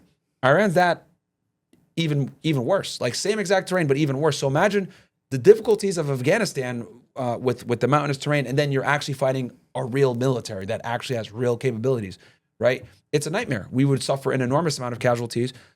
Israel can barely get into Lebanon against Hezbollah. Like they can barely fight them. Like the only reason they even won on the last conflict is because of the Patriot attack alongside the bombings. Like the Israelis rely heavily upon their intelligence and their air power. But if we're talking about boots on the ground between the IDF and the United States going into Iran, it's going to be a bloodbath. They're going to get cooked because of it's extremely difficult to run supply lines into a region like that that's so mountainous and so hard. You get tanks in, supplies, it's not going to work. So what's the answer? That's a good question, and I don't think the Trump administration planned that out. Right? Because what I'm thinking is this: Trump understands that this conflict is extremely unpopular for his base. Right? Like a lot of us voted. Like I voted for Trump, and I said, okay. He said no new wars. I was like, let's go, because wars create a lot of issues. And a lot of issues that, like you said, you might feel down the line. I'll give you an example of why you're right. Like a lot of Americans in 2024, what was the big things that they were campaigning on? Inflation is high. Yeah. Groceries are too expensive, right? Bread, milk, eggs. A lot of Americans weren't able to kind of pinpoint it back. The reason why bread and food was expensive is because the Russia-Ukraine war. Myron, what the hell are you talking about? Well, Ukraine's the breadbasket of Europe. If you hurt the supply chain there, for food, like bread, for example, grain, well, that's going to put stress on another part of the supply chain, which ends up happening. Capitalism, people want to make money. They're going to increase the prices, right? It goes up, supply and demand. So though it took years for Americans to feel it, we eventually started feeling that in our pockets when it came to the cost of food. And the Russia-Ukraine war was a part of that. No one wants to, work it back that way. But conflicts inherently create instability. Instability inherently creates increases in the price of food and energy and everything else like that. So Trump, right, campaigned on no new wars. So in his head, he's like, okay, I'm on my high with Venezuela. We went in there. We got Maduro. It was a badass operation with no casualties, nothing. We can do this in Iran. He became emboldened. He came emboldened. And Iran is not Venezuela, my friend. It's a way bigger country, way more competent military. They have Russian and Chinese assistance, like for real. They have hypersonic missiles. They have real military capabilities. And then they have underground cities that we can't even get into a lot of the times with their missile systems, with their missile cities. So he thought, okay, if we kill the Ayatollah and his top 50 guys, they're going to rise up. They're going to be like, yes, there's an opening. We can do it. We're going to hit them even harder than when the Israelis did it with the 12-day war. And they're going to surrender and everything. Didn't work. So he's like, okay, well, this sucks. And then he didn't anticipate, and he admitted this when he spoke to, I think, the New York Post. Trump admitted this.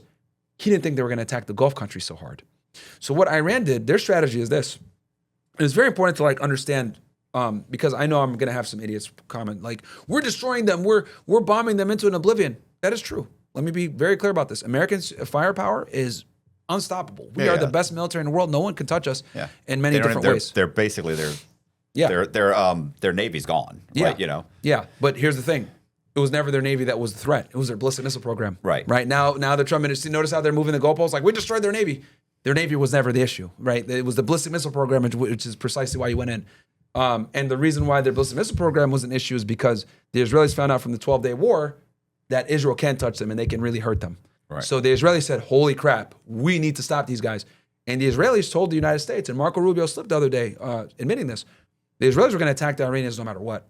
They were going to attack them no matter what, with or without U.S. assistance. So Marco Rubio said, well, if they're going to attack anyway, we need to be involved, because the Iranians said, if the Israelis attack us, or if the U.S. attacks us, we're going to attack both of you, and we're going to attack the Gulf states, because the Gulf states house a lot of the military bases that are used to attack us. So anyone that was involved in this chain of attacking us is up for it. We're going to create a regional war. So that is why the United States said, okay, if the Israelis are going to attack anyway, we might as well be involved and have some type of control in this situation.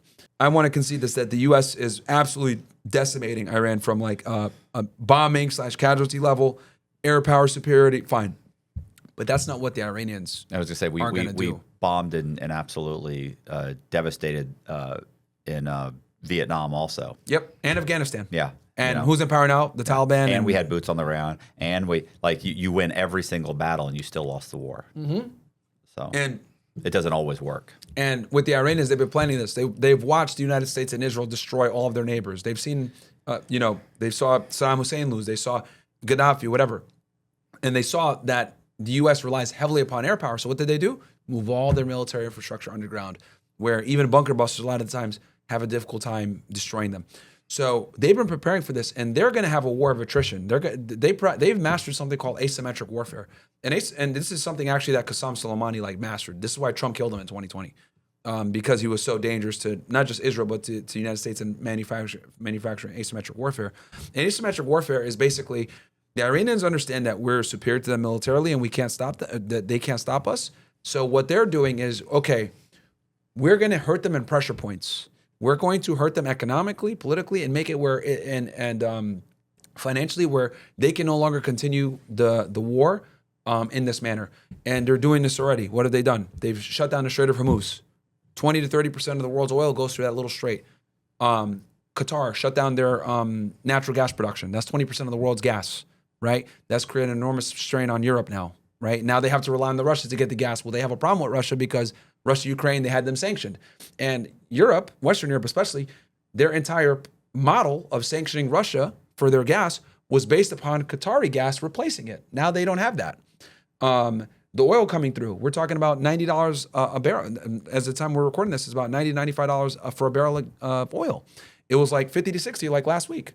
So it's up significantly. So people are feeling that at the gas station. I've seen in multiple places now, like California, gas shot up $1 plus overnight. If you sleep hot at night, you know how disruptive that can be. When you're not resting well, everything else feels harder. Your focus, your mood, even your recovery. GhostBed is here to help you fix that. They've spent decades perfecting how to build a bed that's comfortable, durable, and designed to actually help you rest. Every GhostBed mattress features premier materials, proven cooling technology, and their exclusive ProCore layer, a targeted support system that reinforces the center of the mattress, where the body is heaviest. It helps keep your spine aligned and your back supported, so you can wake up ready for anything 2026 throws at you.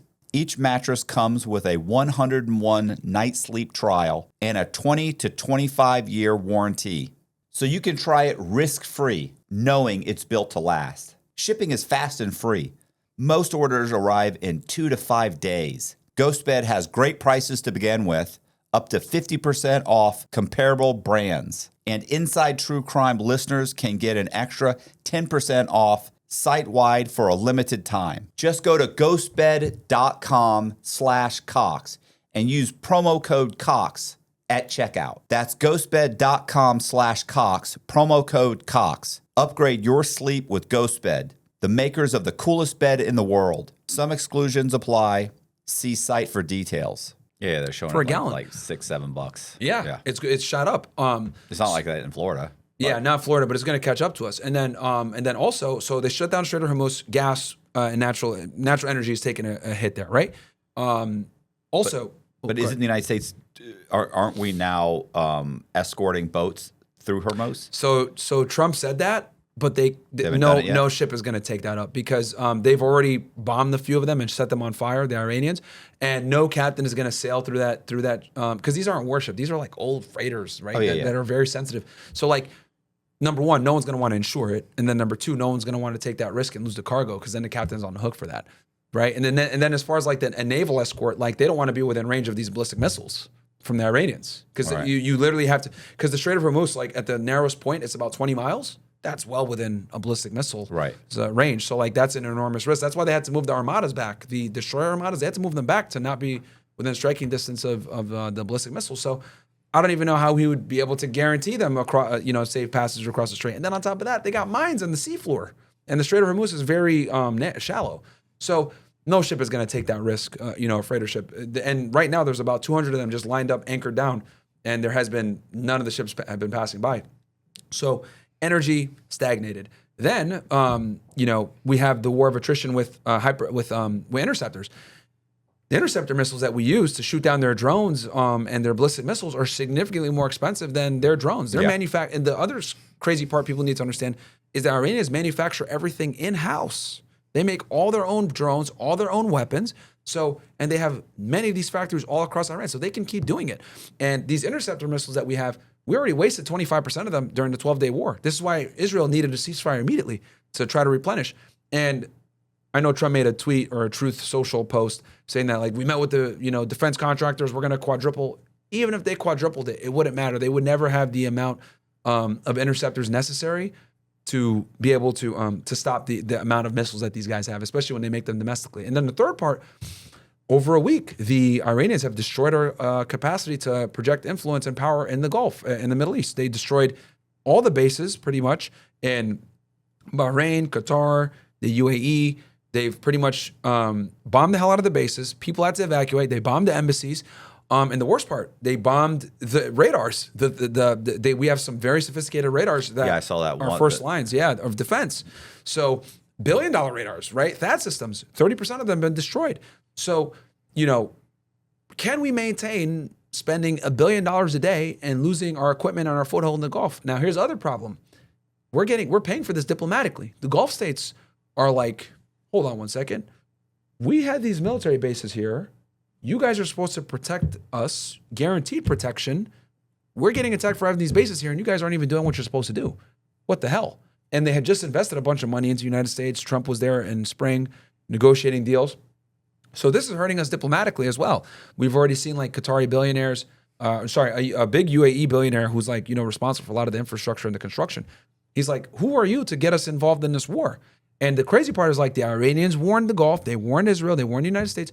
If you attack us, we're going to shut down the Strait of Hormuz and we are going to make this a regional war. And they're doing everything that they said they would. And the interceptors are slowing down. The Gulf states are panicking. They're pissed off. They've destroyed our bases all across the region. And the worst part is, here's the reality. We need to do the regime change the way that we want.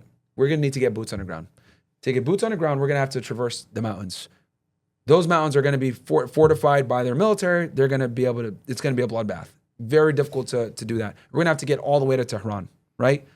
Very difficult to do. So I don't think a regime change is going to be done because boots on the ground is just not going to work. So if we don't do a regime change, well, the regime is still in place that bombed the hell out of the Gulf. So the Gulf is going to be in a weird spot.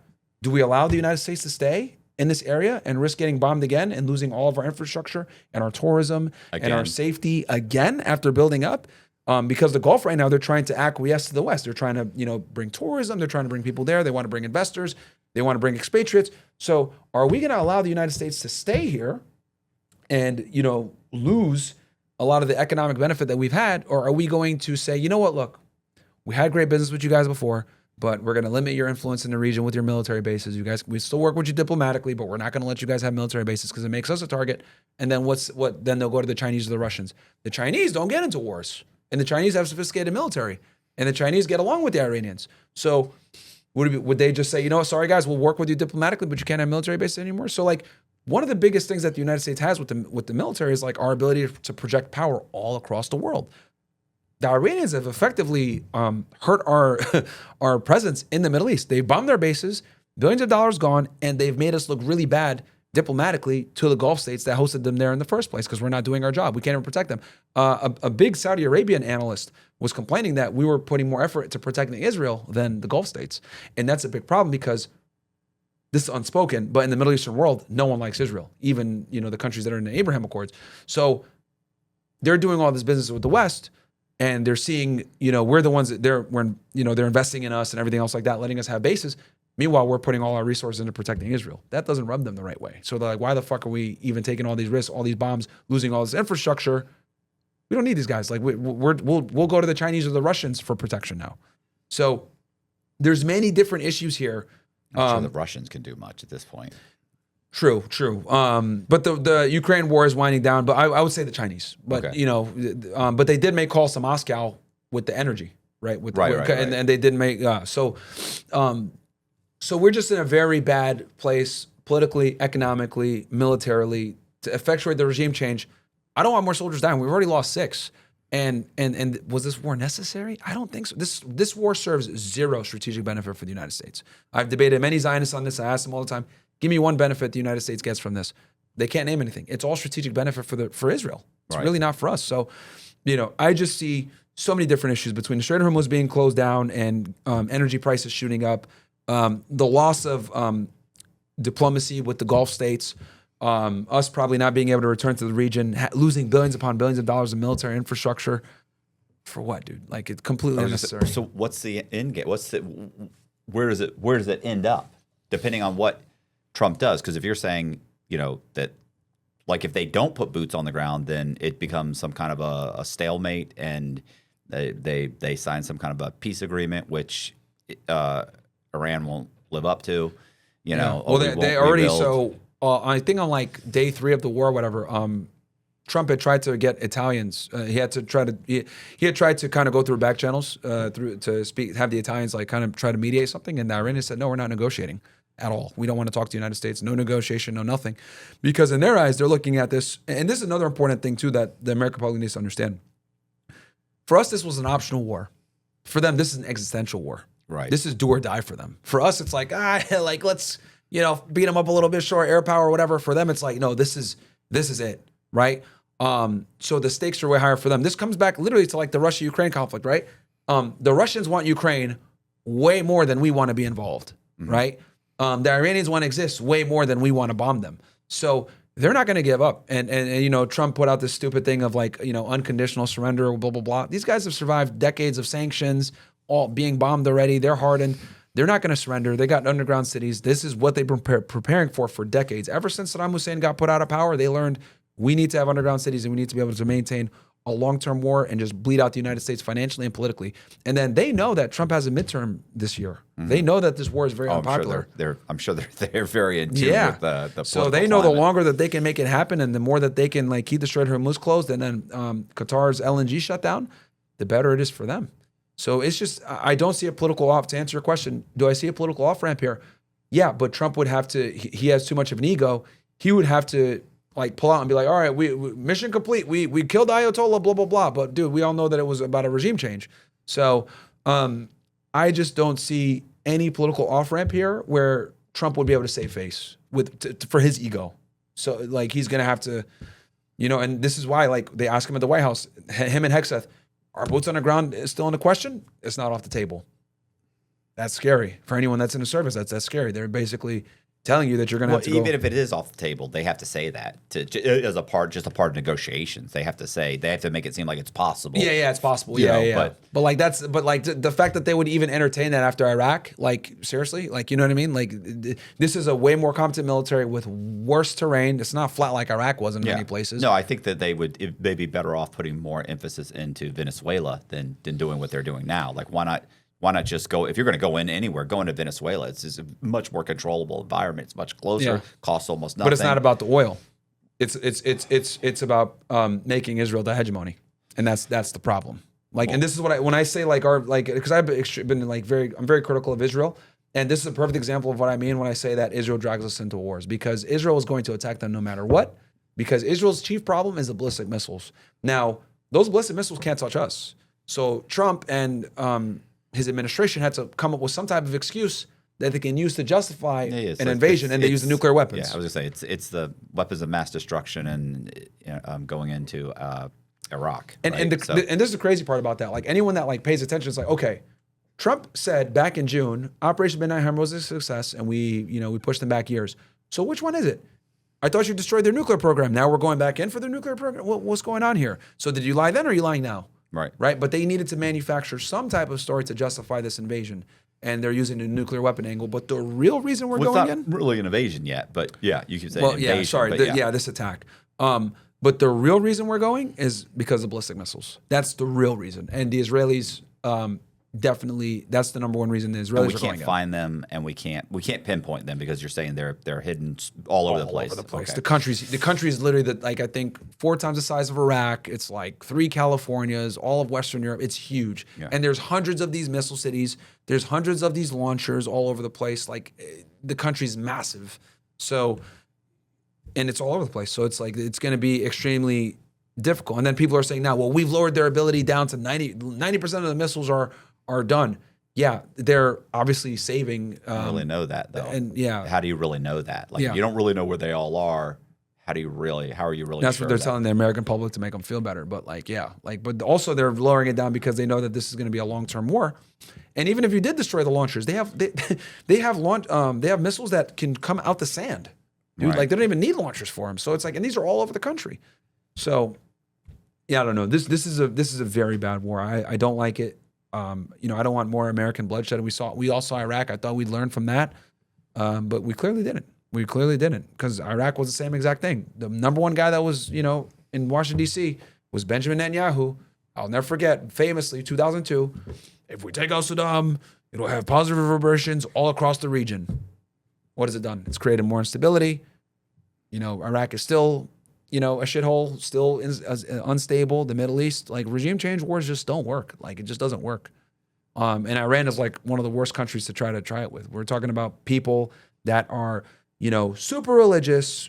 They're Shiites. They love martyrdom. It's a huge country. They have a capable military, capable ballistic missile program. Fundamentalists. Right. Like, this isn't these aren't secular people you're dealing with. You're dealing with people here that will die for their religion. And they look at it as like a blessing. Like I'll never forget when during the 6 Day War, there was this woman.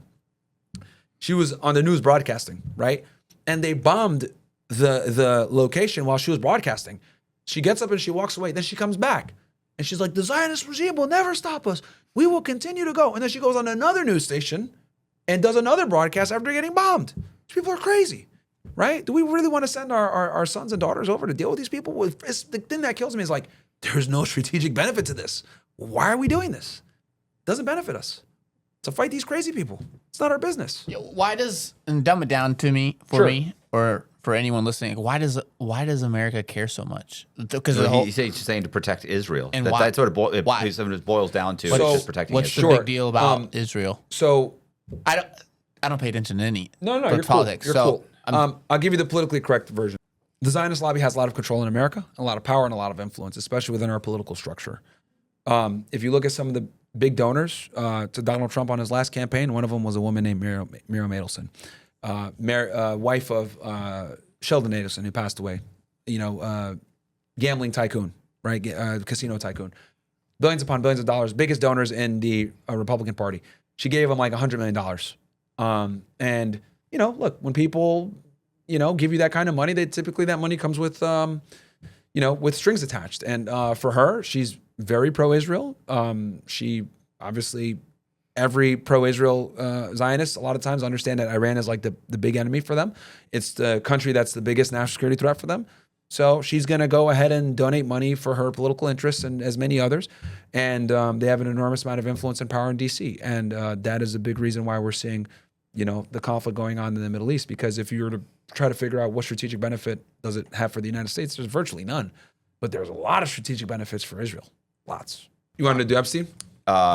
Is that Colby does. Yeah. What do you want to talk about, Matt? Epstein's fine. It's all. What is it? The reason what Epstein part? It comes Who back. Would think this fucking guy was plugged in to all of this insanity and all these people? And when it first happened, it was like, man, they're blowing this. This is he's just some rich weirdo. What's the big deal? I was locked up with a bunch of fucking rich weirdos. What's the big deal? Yeah. And then when it starts getting released and you see all this shit coming up, you're like, he's texting fucking senators in the middle of hearings. He's plugged in with this person. It's like, this is more than I was friends with Bill Clinton. This is insanity. They pulled Bill Clinton and Hillary in to answer questions about it, dude. Like, which is nuts. She handled it really well. Yeah, I gotta watch. I didn't get to watch. I know that I think her and Mace went at each other, right? Constantly. Yeah. She's an extremely unpleasant, bitter woman. You know. And Bill Clinton, although there were a couple times when he's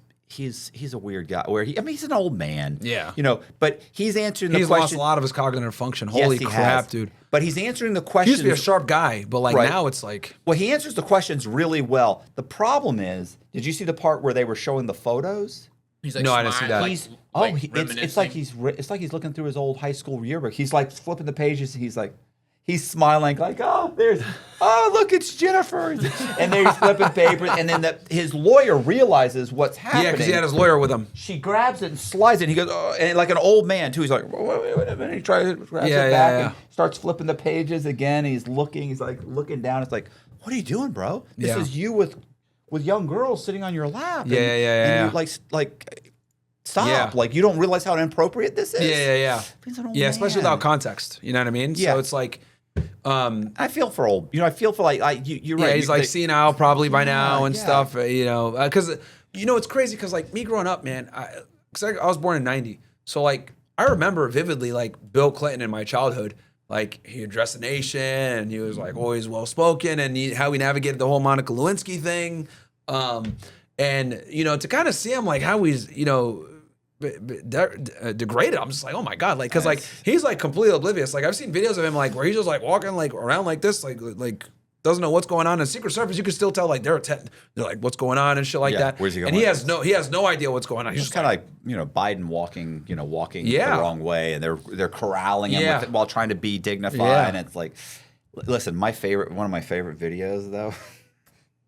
And listen, I love Trump. Okay, Yeah. I like Trump. You know, and there are some things I like Trump too. I wish he was more presidential. That's Yeah. my only problem. Is I just wish he wasn't He's such funny. a blue collar guy. You know, Yeah. but that's his base, and people love that. But my favorite is when they have like a TikTok and they show Obama talking about killing some terrorist. And I mean he's very punctual, very well. Obama's one of the best orators we've had in a very long time. And then yeah. they compare it to Trump. Yeah, he died like a dog.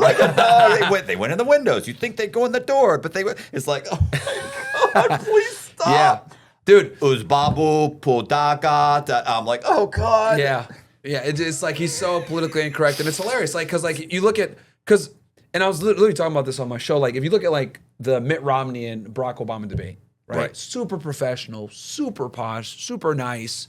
You know, like just articulate like two gentlemen having a discussion in a debate. Then you look at Trump versus like Hillary or Trump versus Biden. Yeah. They're eating the cats and dogs, right? Like, or, you know, it's just like, what the hell's going on? One thing I got to give Trump credit for is like, he made politics interesting for like the average person. Because politics used to be an extremely dry thing that no one ever cared about. No one, you know, but like now you have like all these young guys interested in it, and like Trump like made it cool and interesting. So, you know, look, I've been very critical of Trump, right? When he does things that I like, I praise him. But when he does dumb shit, like for example, I think him enforcing immigration, good, right? You got to get agents into the interior to actually enforce immigration. You just got to do it. Shut down the border, great. The war, not a fan of, because I understand the long-term ramifications of it, and we all remember Iraq. But going back to the Epstein thing, like with Clinton, yeah, it's just nuts to see like how he's like cooked, man. Like Hillary's still there, but like he's like senile now at this point. Well, but I also thought it was hilarious that they were it seemed and this could be just bias on my part. You know, it seemed like the Democrats were pushing hard to get the paperwork released, and which is funny because like you didn't give a shit when like Biden could have released it. Like everybody could have released it, and then he's hiding it. Well, why didn't Biden? You didn't care because they felt like it was going to be damning towards Trump, and then it's not damning towards Trump. Yeah. You know what I'm saying? Like it looks bad optically. Like there's some good things in there, like oh yeah, he called the police on him and everything else like this. Because I didn't get a chance to see these hearings because I was not happy because I was like, because Hillary, and I will give Hillary and Bill Clinton credit on this, they told them, do it live. Mm-hmm. Do it live, make it public for the American public. Oh no, we're not going to do that. I was like, come on, dude. Right? And they had to go ahead and release it after the fact, but it would have been awesome if they did it live. They should have. I mean, dude, you brought in the former Secretary of State and like a former president. This is unprecedented. Like, have them do it live. Like, you know what I mean? And their thing was like, well, we don't normally do that. Well, you also normally don't bring in Secretary of States or presidents either. So it's to answer questions under oath. So you should televise this live and let the American public see, because the American public were the ones that even got them there. We created the public pressure for them to even be able to do it. But this whole Epstein thing. So here's the thing: Trump, Kash Patel, Pam Bondi, even Bongino's dealing with it now. He came back to podcasting, but he's still getting hate on that shit. He's got to block everybody. This Epstein file thing is gonna be a huge black mark on his presidency. It's gonna be a huge asterisk, and it sucks because it's kind of overriding. It's overshadowing like all the good that's been done, right? Like let me be clear, right? As someone who came from law enforcement, I remember the Biden FBI. I was there, right? It was terrible. Like they don't share information. They weren't doing shit. They weren't doing anything. Violent crime was still going nuts. Kash Patel did a pretty good job of going in there and having the FBI actually do their fucking jobs, right? They released a lot of files. They released, I think, they released the whole Biden administration. They released like 13,000, but like by the time Kash Patel had already been there for a few months, they released 33,000. But like they've just had huge media blunders. The Charlie Kirk assassination, right? Like I'll see you in Valhalla. That was retarded, right? The guy was an avid Christian. What are you talking about with this paganism stuff, right? That was a blunder. The Epstein file debacle, that was a huge L, right? There had been a far more transparent administration than others, but Trump saying one day, oh, it's a Democrat hoax. Then now we got like 3 million pages. Like, which one is it? They don't exist. They're not real. Then we see them that they are real, right? We're seeing all these people showing up in it, right? And then obviously with Epstein, with his background, right? And I called this from the beginning. The Epstein stuff. There's so many people that are to blame for this. It's not just Pam Bondi and Kash Patel. You got to also bring Tulsi Gabbard in. She is the DNI, Director of National Intelligence. Like, she oversees all the intelligence community, right? Epstein, what was he? We know he was not just a pervert, but he also was an intelligence asset. And as an intelligence asset, I know off of rip, there's probably going to be a CIA or NSA file on him automatically, just by nature of him being a foreign spy.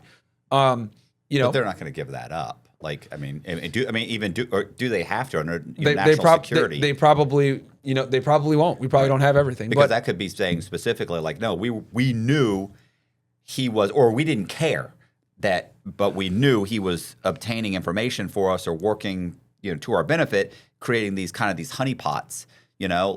How's he going about it? Maybe we don't want to know. Yeah, well, and it even came out in the files. Like, they mentioned his lawyer, Alan Dershowitz, how he had been. Like, he would talk with Epstein after, and he'd like debrief the Mossad after or whatever. So it's like, what's exactly going on here? But I think we can all confidently say now at this point that he was an intelligence asset, probably for Israeli intelligence, and Tulsi Gabbard had a lot of that intelligence. And because the thing with Epstein is that makes it so complex is he's a criminal, but he was also an intelligence asset. Like, and the problem when it comes to criminal cases versus intelligence is like they're two different worlds. Intelligence is like, okay, let's gather information. We're doing a lot of shit off the record. A lot of this stuff is illegal. It's classified, not supposed to see the light of day. Criminal, it's supposed to see the light of day because it's going to go in front of a jury, and you need to present evidence in front of an open court to convict somebody. So since Epstein was dabbling in both, we have like a murkied, representation of what this guy was. Like, on one end, we got the criminal side, which is like the human trafficking, whatever. But why was he doing it? That's what's blurred because that's when you start getting into the intel side. So I think they just need to release everything, but are they gonna? Probably not. And I think, if we're gonna blame Kash Patel and Pam Bondi, they are responsible, by the way, because the FBI obviously did have a criminal investigation on this guy open, and Pam Bondi is the head of the Department of Justice who oversees the FBI, definitely culpable, but we also need to put a little bit of pressure on Tulsi Gabbard as well, because she runs the intelligence community, the CIA, NSA, all these different intel agencies have a file on Epstein. We need everything. We need the DIA files. We need everything. So, that's that. I still think that there's more out there, more than likely. What do you think? Here's what kills me is when people are like, why aren't these people, people that are in the files, why aren't they being arrested? Well, first of all, there's nothing really overwhelmingly damning that is in the files, and there's really, even if you said, hey, no, we have this specifically proves this one case. Okay, well, unless it's murder. Or it's some kind of crime that doesn't have a statute of limitations, which is what, like murder and like espionage, where there's like two. There's only like two. Everything else, even if it's CP, CP, even if it's like there's still statute of limitations, and this is decades ago.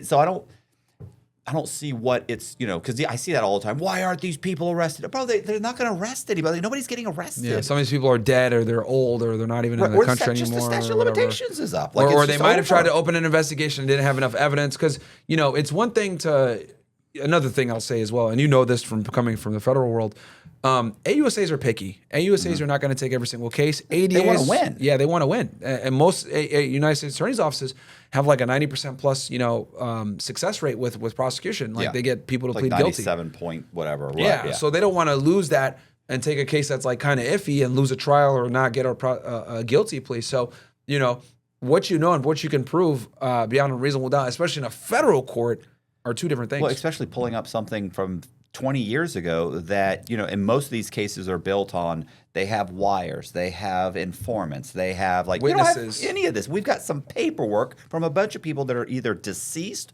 or the statute of limitations is up, where we have no way to get them to cooperate. And even if we could, we can't get an indictment because there's the statute of limitations. Like, look, it's like, what they should either do is say, look, we're releasing nothing else, it's done, and that's it, which of course would be, create a huge issue, or just like you said, just release everything, get it over as quick as possible, which is something he probably should have done. That's what messed him up. He should have done that the first month and just dealt with it, right? Because the fact that he slow rolled it, made the promise he was going to do it, it's a Democrat hoax, whatever. that made it worse, man. It made it worse. And there's just been so many blunders with this administration. And the Epstein one is going to be one of the biggest ones because they would not let it go.